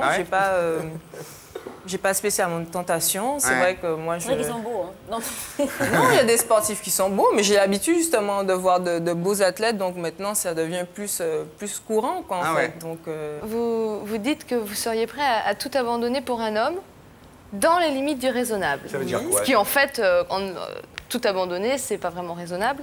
Voilà. Donc, c'est quoi les limites du raisonnable? Ça, je sais pas, c'est... Ce que Charles nous a dit tout à l'heure, c'est sentir que je puisse faire quelque chose pour lui, mais sans que ça me dérange, franchement, quoi. Vraiment, c'est un compromis. Voilà, il faut qu'il y ait un compromis et que... C'est ça. Je trouve que si quelqu'un te demande de tout abandonner, je le ferai pas. Mais si ce serait mon choix personnel, je pourrais aussi. Bien. Alors maintenant, on va voir. Alors maintenant, ce que je vous propose, c'est de voir Dan Philibert, donc, qui est votre compagnon, on peut dire. Hein, vous n'êtes pas marié encore. C'est mon fiancé. Qui est votre fiancé. Tiens, d'ailleurs, justement, on dit que pour les garçons, l'acte sexuel est recommandé avant l'exploit sportif. Est-ce que pour les filles, c'est pareil? Non. Moi, je n'ai jamais spécialement entendu ça. Mais de toute façon, je pense que la meilleure chose, c'est de se sentir bien. Bon, si on a envie de se libérer avant une compétition et que ça nous déstresse, quand ça nous met bien, il faut le faire, quoi. Je veux dire, faut pas... Mais vous en posez des questions? Est-ce que je vous demande, Thierry, si vous, avant de passer à la télé... Ah non, mais moi, non, moi. Eh, attendez. Je peux pas, moi. J'ai des enfants. Alors maintenant, Serge Magnéto, on regarde Dan Philibert. C'est l'histoire de deux paysans qui ont deux champs l'un à côté de l'autre. Et ces champs donnent sur une falaise. Et dans ces champs, il y a des chevaux. Donc il y en a un. Tous les jours, il y a un de ces chevaux qui tombe comme ça, boum. Et tous les jours, il perd un cheval. Donc il est un petit peu dégoûté parce que son voisin à côté, il a tous ses chevaux, ils sont tous là, bien au complet. Donc il va voir son voisin et il lui dit écoutez, voisin, comment vous faites? Moi, tous les jours, je perds un cheval. Vous, ils sont tous là au complet. Vous avez un secret? Oui, oui, j'ai un secret, oui. J'ai un âne dans mon champ. C'est l'âne Pedro. Ah bon, et vous pouvez m'expliquer un peu? Parce que là, je comprends pas comment ça fonctionne. Ben, Pedro l'âne arrête la chute des chevaux. C'est Pedro l'âne arrête la chute des chevaux. Voilà. Pedro, c'est Pedro. Mais non, c'est Pedro, Christine. Coupé. Donc Pedro l'âne, non, c'est quoi? C'est Pedro l'âne arrête la chute des chevaux. Rapport à la publicité. Ouais, il est drôle. Hein. Vous entendez bien tous les deux, hein? Ouais, vraiment, très bien. Vous avez déménagé? Non, pas encore. Non, parce que Fontenay-sous-Bois, maintenant que vous gagnez 100 000 francs par mois, Fontenay-sous-Bois, remarquez, lui, il habite toujours à Trappes en même temps. Qui vous a dit que je gagnais 100 000 francs par mois? Tout le monde le sait, hein? Non, personne. Ah bon? Maintenant, oui. Non, mais non, c'est pas, je gagne pas ça par mois déjà. Ah et bon? puis, ouais. Pas que ça qu'elle gagne. Et puis, donc Fontenay-sous-Bois, c'est très bien. C'est vraiment, c'est vert, c'est calme, mais bon, il me manque de place maintenant. C'est pour ça que j'ai envie de déménager. Moi aussi, je vais déménager. Ah bon? Pour aller où? Du côté imposable de la ville de Trappes. Ah oui. Paris, jamais. Paris, jamais de la vie. Jamais de la vie, le côté obscur. Pourquoi Attrape. Pourquoi pas Paris? Parce que c'est bien, c'est comme si j'habitais au bureau, je sais pas comment t'expliquer, tu descends et puis tu vas travailler direct. C'est bien d'avoir un petit coin en retrait. Bon, mais il y a des petits coins sympas à Paris, je pense. Oui, c'est vrai. Mais là où je suis, je te jure, c'est vraiment bien. En dehors de ça, c'est la classe. Alors dites-moi, dernière chose, la vie parisienne, est-ce que vous êtes comme Jamel, pour qui c'est un petit peu un peu les Hébreux qui adorent le veau d'or, quoi, un peu le côté obscur, comme il dit, la vie parisienne, ils s'en méfient. Est-ce que vous en méfiez, vous? Disons que c'est une vie spéciale quand même, surtout pour moi je viens des îles, donc c'est vrai qu'au début, quand je suis arrivée à Paris, c'était vraiment très difficile, tout était speed. Des mauvais temps surtout, en plus, il faisait froid, donc c'est complètement différent de la Guadeloupe. Donc c'est vrai que moi, au début, j'ai vraiment eu du mal à m'adapter. Je me surprenais des fois à marcher vite comme les gens, alors que moi, je suis super lente. Quand vous courez, c'est plus vite que les gens. Voilà, mais dans la vie, je suis vraiment beaucoup plus cool, tranquille pour faire tout ce que j'ai à faire, quoi. Et c'est vrai que là, sur mes courses, ça va vite. Dit que vous êtes puissante, mais pas très nerveuse. Non, c'est vrai. Enfin, nerveuse, peut-être pas des très fois, nerveuse sur le geste. Mais des fois, je m'énerve vite. Dites-moi, Christine Aron, vous avez dit, parce que je parlais de la vie parisienne, là, il faut quand même vous faire accepter, parce que déjà, vous y allez très fort. Vous disiez. Je regarde. Mais pourquoi tu me regardes quand tu dis vous disiez? Je sais pas. Non, mais je sais pas, parce qu'en plus, vous parlez très bien. Non, vous dites, Emmanuel Béard a une prétention qui me déplaît. J'avais dit ça parce que... Oui, c'était dans sa façon de parler, sa façon d'être qui me C'est pas ses lèvres qui vous déplaisent, c'est sa prétention. Non, c'est juste sa prétention. Vous adorez ses lèvres. Très bien. Dernière question, les invités qui sont autour de cette table, vous les voyez dans quelle catégorie d'athlétisme? Charles Millon, par exemple, vous le voyez faire quoi?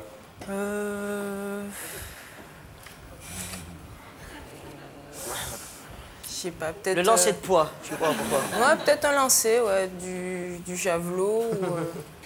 Peut-être un lancer, Lancer du javelot. Lancer de javelot. Jamel? Fais attention à ce que tu vas répondre, je t'en supplie, il y a du monde. Jamel, ça serait plutôt lancer de vanne, quoi. Qu'est-ce que t'en penses? Le Jamel, peut-être... 100 mètres. 100 mètres, sans longueur, je dirais. Sans longueur. Moi, j'ai fait, tu sais, il y a toujours un grand concours d'athlétisme en Belgique chaque année. Et j'ai chanté pour l'ouverture et j'ai dû lancer comment on appelle ça Oh là là, je sens la punition qui arrive. Attention. Si. Ah non, mais je l'ai vraiment fait. Ah non, je l'ai fait. Mais il est atterri. C'est terrible. Il est atterri juste devant mes pieds. Je l'ai flingué là. Et Thierry Ardisson, dans quelle spécialité? Oui, sur peut-être le 800. Le 800. Ouais, le 800. Coureur de fond. Coureur de fond. Oh là. Ouais, mais le 800, c'est encore du sprint. Il faut toujours des derniers. Et pourquoi? Pourquoi sur le 800? Parce que sûrement pas le saut à la perche déjà. Non, il a une tête de coureur de 800. Bien, merci Sydney. Alors, vous nous ramenez une médaille d'or? J'espère, Vous voulez pas que Linda vous tire les cartes pour en être vraiment sûr? Non, ça... Pourquoi pas? Non, mais on verra. Non. Mais bon, à mon avis, il vaut mieux que je m'entraîne pour aller vite. À mon avis, ce sera plus efficace. Charles Millon, on me dit dans l'oreillette, ça serait bien là qu'on ait une réaction de Charles Millon. Est-ce que vous avez une réaction? Parce que sur quoi? Je sais pas, sur tout ce qu'on vient de dire, n'importe quoi. Vous dites ce que vous voulez, c'est juste une réaction de Charles Millon. Non, mais moi, je voudrais simplement dire à Christine Aron que si une société veut s'ouvrir, eh bien, il faut qu'elle trouve en fait des personnes un peu emblématiques et on peut remercier Christine Aron d'être cette personne. Ben voilà, Catherine Barma. Catherine Barma voulait une réaction de Charles Millon. Elle a eu une réaction de Charles Millon. Catherine Barma, merci. Alors, maintenant, on va passer au flop du moment. Flop. C'est un jingle. Le flop du moment.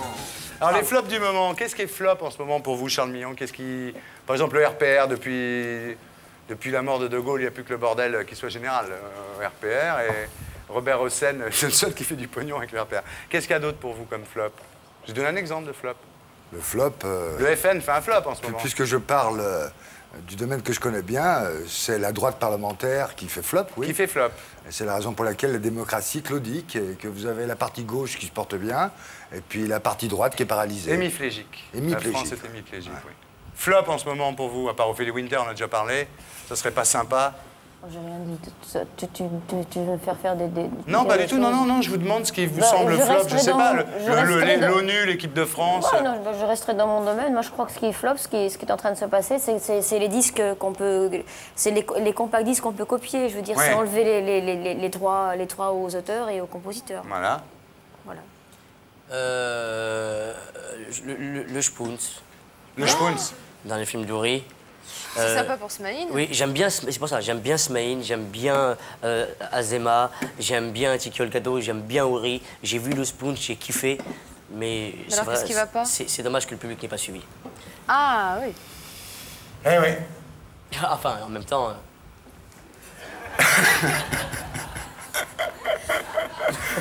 Je l'adore, je l'adore. Il est attachant, hein, c'est génial. Ah, il est génial. Non, il y a l'équipe de France de foot, bon, c'est dans votre copain, là. Alors, Anelka, mais qu'est-ce qu'il fout, Anelka? Mais attends, 2 minutes, chérie, il arrive, là. Attends, Anelka, il prend 200 millions et tout, il joue même pas. Voilà, tu vois la même réaction que tous les bouffons de journalistes, là, qui le pauvre, il arrive, il a 20 piges, il n'est pas responsable de cette pression, il arrive dans une équipe du Real de Madrid où tout est déjà très bien établi, il faut qu'il fasse ses marques, attends, il arrive 2 minutes. Il les a fait, ces déclarations sur les autres joueurs, comme quoi les autres joueurs étaient médiocres, ce dont on entend beaucoup parler en ce moment. Non, c'est pas vrai. Non, vraiment, ce mec-là... Parce que c'est quelqu'un de calme, d'assez réservé, a priori. Non, véritablement, c'est pas son style. Je ne veux pas parler pour lui, mais je le connais assez bien. Et je suis très content de ce qui lui arrive. Mais c'est un très bon joueur. Et on en reparlera dans 3 semaines. Ah, dans 3 semaines. D'accord. Bon, puis il y a un truc qui n'est pas un flop, c'est l'émission de Guy Bedos, là, tout à l'heure, sur Canal, avec Florence Belkacem. Vous l'avez vu? J'aime bien Guy Bedos, moi, pour moi ma aussi. part. Mais moi aussi, il m'aime beaucoup, Guy Bedos, moi. C'est vrai? Ah ouais. Je voulais juste dire à Thierry Ardisson que contrairement à la légende qui nous oppose systématiquement par la presse interposée, puisqu'on ne se voit jamais, je l'aime beaucoup. Bah voilà. Je voulais dire ça. Merci, dis moi aussi, je t'adore. Et je voulais te dire, ton émission tout à l'heure avec Florence Belkacem, on s'est marré, c'était génial, voilà. Alors maintenant, on passe au jeu de la vraie vérité. C'est-à-dire que on va vraiment tous se dire la vérité ici sur ce plateau. Ça va être une expérience assez étonnante qui n'a jamais été tentée à la télévision. Alors évidemment, ça s'appelle Personne ne ment. Il faut rester. Ah, il faut rester, oui. Et pour présenter ce jeu de la vérité, ce jeu de la vraie vérité, nous allons accueillir celui qui, à la télévision, il y a quelques années, avait inventé le jeu de la vérité, Patrick Sabatier. Les briquets.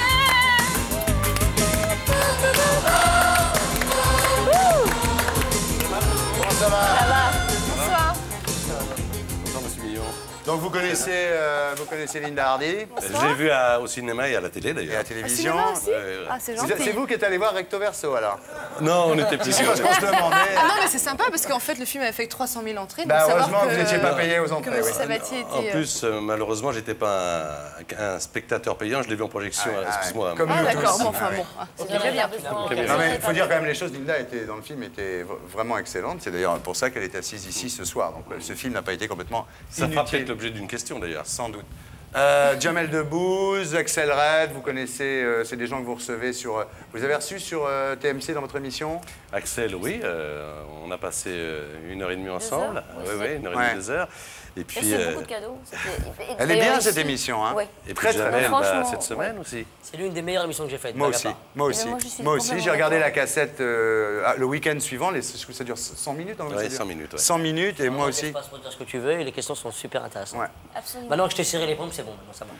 Salut. Très sympa. On est très content de vous recevoir. Oui, on est très content que vous soyez là. Alors, le jeu de la vérité à l'époque, à la télévision, ça avait été un événement considérable. On se souvient tous de Coluche assis sur une chaise haute, géante, répondant en direct aux questions des téléspectateurs. Qu'est-ce qu'il y a eu comme autre moment comme ça D'abord, il y a eu le premier, il y a eu Delon, hein, Ouais. 11 janvier 1985. Delon qui m'avait donné son accord environ 8 mois avant en disant tu viens me chercher, c'était à l'aéroport, il venait de Genève, et il m'a dit tu viens me chercher le 10 janvier, le 11 je ferai ton émission, et le 11 il a fait l'émission en direct, et c'est vrai que c'est lui qui a déclenché en réalité, merci monsieur Delon, parce que c'est lui qui a déclenché la notoriété du jeu de la vérité. Il y a eu Gainsbourg également, et puis il y a eu évidemment, on ne peut pas ne pas en parler, Chantal Goya, qui a donné un a ruiné sa carrière d'ailleurs, il faut bien le dire. Au jeu de la vérité. Tu crois qu'ils n'ont aussi, jamais menti? Pardon? Tu crois qu'ils ont vraiment raconté la vérité? Écoute, je vais te dire que la plupart du temps, avant l'émission, ils me demandaient de ne pas laisser passer telle ou telle question. Pas tous, mais certains, parce que ça les touchait de trop près. Et j'ai toujours respecté ça. C'est parce que je pense que quand on invite quelqu'un, il faut le respecter avant tout. Et donc, c'est sûr que... Il y a même eu des gens, donc je ne vais pas citer leur nom, mais qui n'ont pas voulu le faire parce qu'ils avaient peur des questions. Oui, en tous les cas, il fallait une sacrée force de conviction pour convaincre des grands artistes comme ceux-là de venir à la télé, de s'asseoir en direct et d'avoir des gens qui leur posent, le public qui leur pose toutes les questions. Moi, sans aucun problème. Ouais. Toi aussi, Axel, tu pourrais le faire. Bien sûr, sans je problème. le ferai. Moi, je voudrais le faire. Ouais. Il n'y a qu'à Chantal Goya que ça n'a pas Mais moi, j'ai pas compris, hein, Chantal Goya, parce que quand on a fait les répétitions l'après-midi, ça se passait bien. Ouais. Je crois que c'est le soir qu'elle a disjoncté. Elle a pété les plans, oui. J'ai pas Ah, compris ce qui s'est passé. mais j'ai entendu cette histoire. Ouais. Ah, c'était... Elle a pété les plans en direct. Non, Alors, triste. là, on va faire le jeu de la vraie vérité, donc il n'est pas du tout le concept de Patrick, mais je voulais que Patrick soit là, parce que dans le jeu en vérité, c'était très fort. Alors, vous connaissez le jeu, hein? Il est 3 heures du matin, on est avec des copains un peu torchés, et puis on se dit, voilà, maintenant, on va se dire les choses. Enfin, il faut pas toujours être torché, comme vous dites, pour se dire les choses. Hein.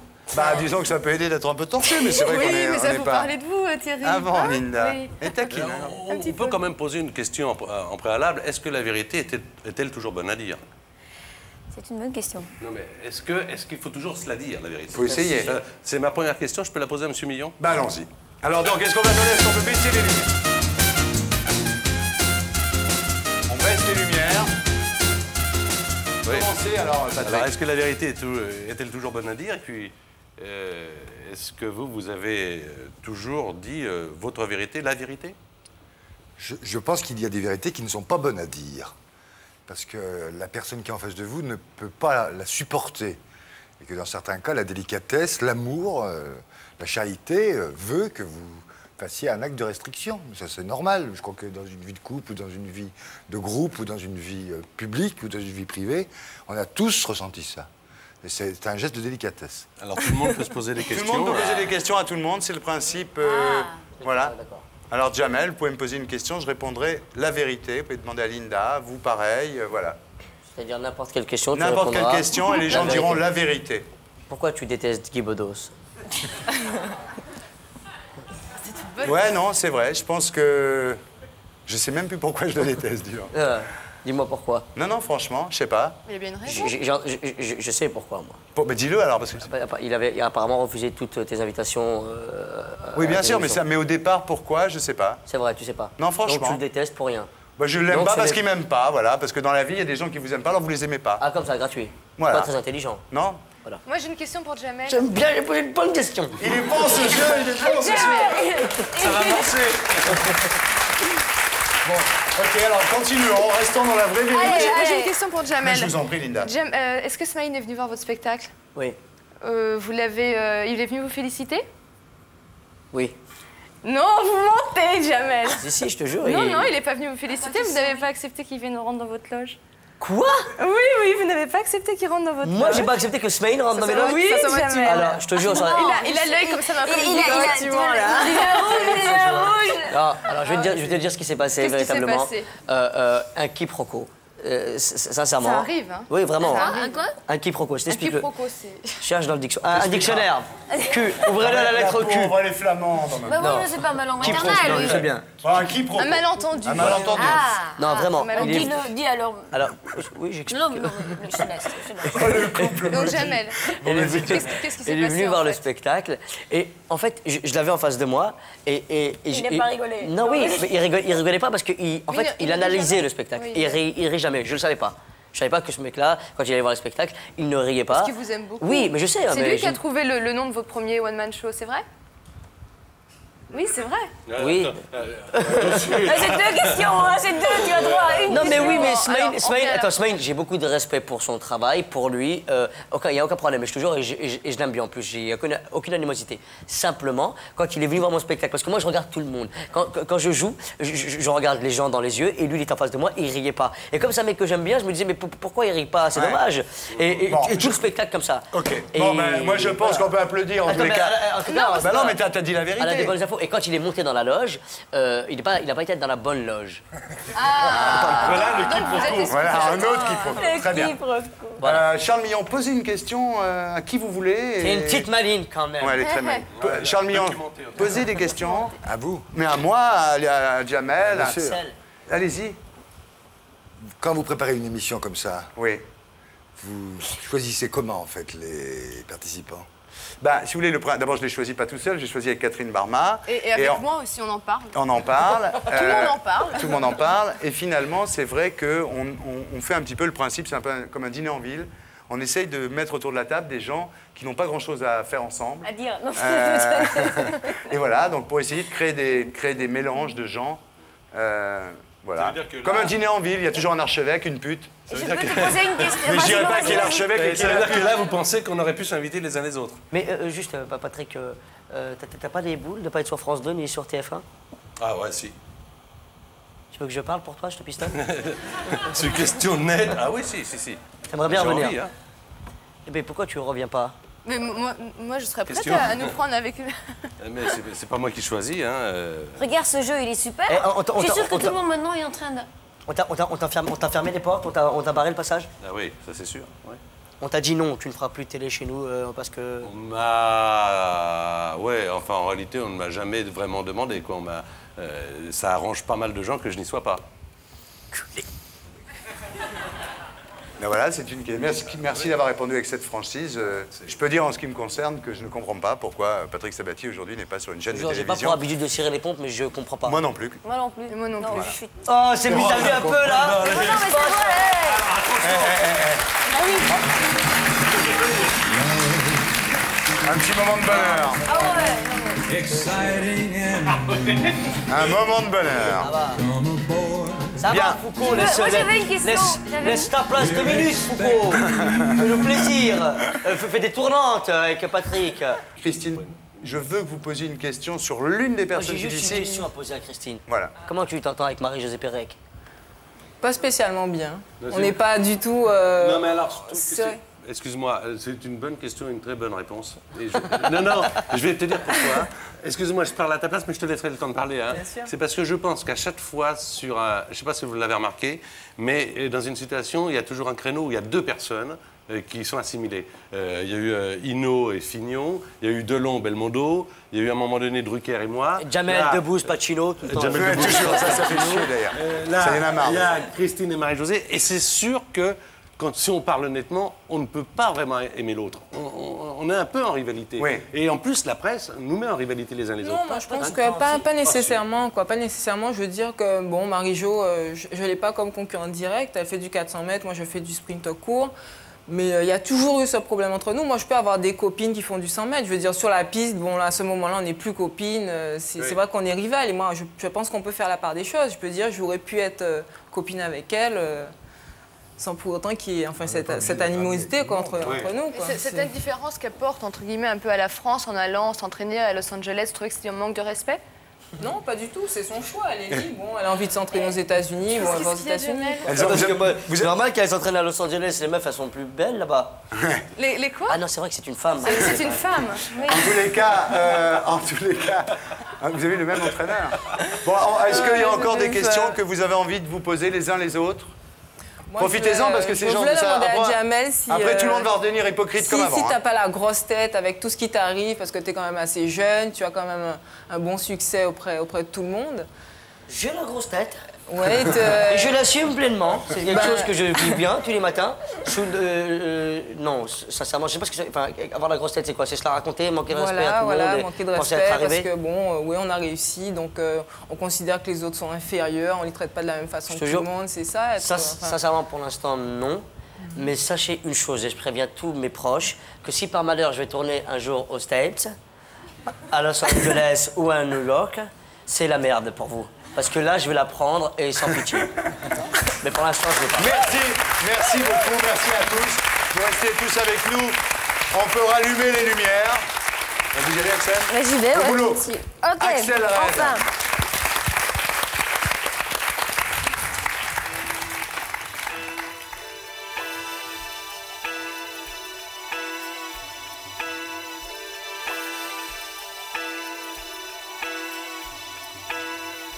Cela fait quelques heures déjà que je me trouve dans ce grand lit immense.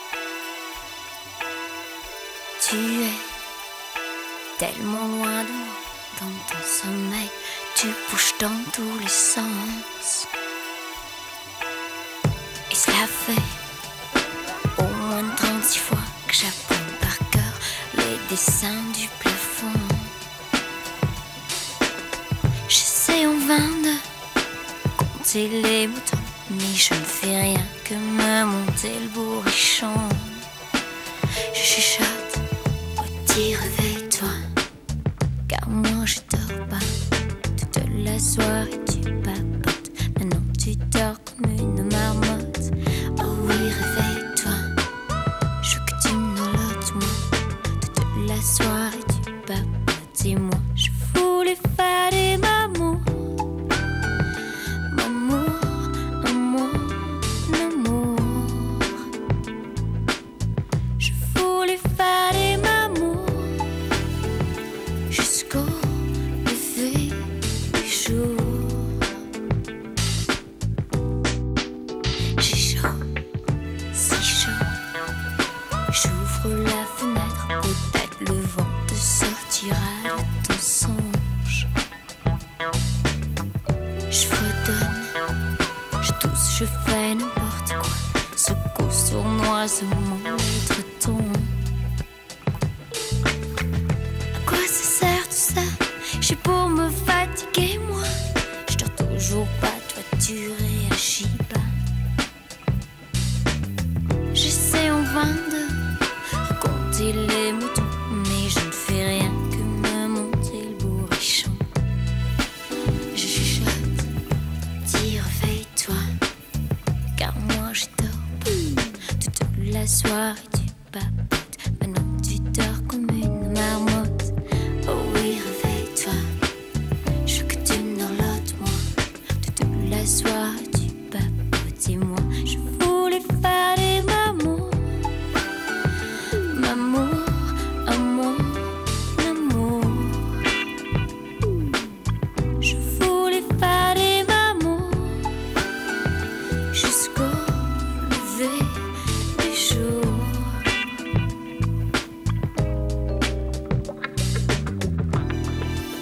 Tu vois,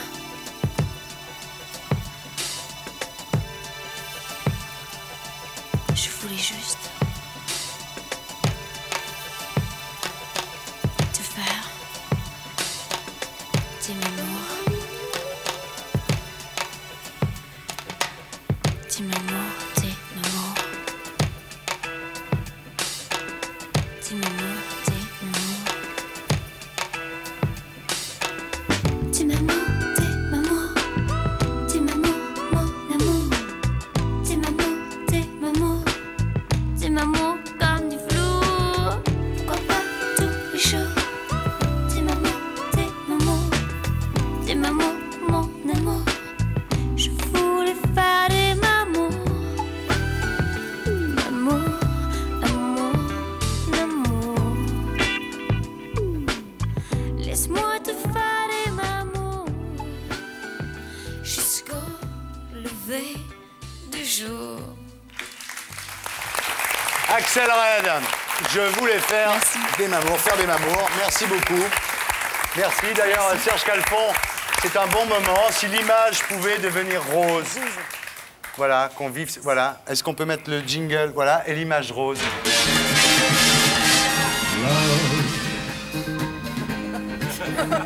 Je suis très content, voilà. Alors, j'ai décidé, je dis je là, j'ai décidé de me faire plaisir, voilà, d'inviter que des gens que j'aime et de me faire plaisir. C'est normal, non? Voilà. Notre ami Jamel donc, est au Bataclan à partir du 15 septembre et on va évidemment tous y aller. On va tous rigoler. Le 3 novembre, vous êtes au Zénith. Axel, c'est ça? C'est le 3 novembre au Zénith, non? Oui. Voilà. Le 3 novembre. Donc il faut tous y aller aussi. Voilà, donc l'émission est terminée. On va faire un petit bilan. Hein. Vous étiez pas mal. Ah ouais, c'est bien, c'est gentil, Ouais, Linda. pas mal. Merci, Linda. Perfectible, mais pas mal. Perfectible. Ouais, elle est pas mal, non? Ouais, hein? Elle est bonne, hein? Bien, alors si on devait tirer une leçon de cette émission avant de se séparer, un petit bilan, Jamel. Pour ma part, cette émission me faisait penser un petit peu à l'arc-en-ciel. Parce que l'arc-en-ciel, c'est beau, c'est sympa, ça fait rêver. Et là, autour de cette table, il y avait des gens sympas. Bon. T'avais le sourire du début jusqu'à la fin. Ouais. Personne n'est parti en vrille. Ouais. Même si à un moment donné, Charles Millon, j'ai failli te sauter à la gorge. Je rigole. Un petit bilan de la première émission. Moi, personnellement, je trouve que j'ai un peu trop parlé. Non. Si. On n'a pas toujours très bien compris, mais vous avez... C'était bien. Non, vous êtes formidable. Merci d'être venu. Charles Millon. Est-ce que vous êtes content d'avoir rencontré Jamel? Très content. Bien. Content maintenant qu'on a dit que tu étais quelqu'un de bien et que tu étais formidable et que tu avais un beau sourire, ça va maintenant? Bah, disons que ça va m'aider à faire la deuxième. Voilà, c'était Tout le monde en parle. Merci Linda et bravo. Merci Thierry. Encore? Oui, j'arrive pas à l'embrasser là. Voilà, bah écoutez, ciao ou adieu, hein, c'est vous qui voyez. Si c'est adieu, tant pis. Et si c'est ciao, rendez-vous la semaine prochaine. Et à demain, si vous le voulez bien. Merci.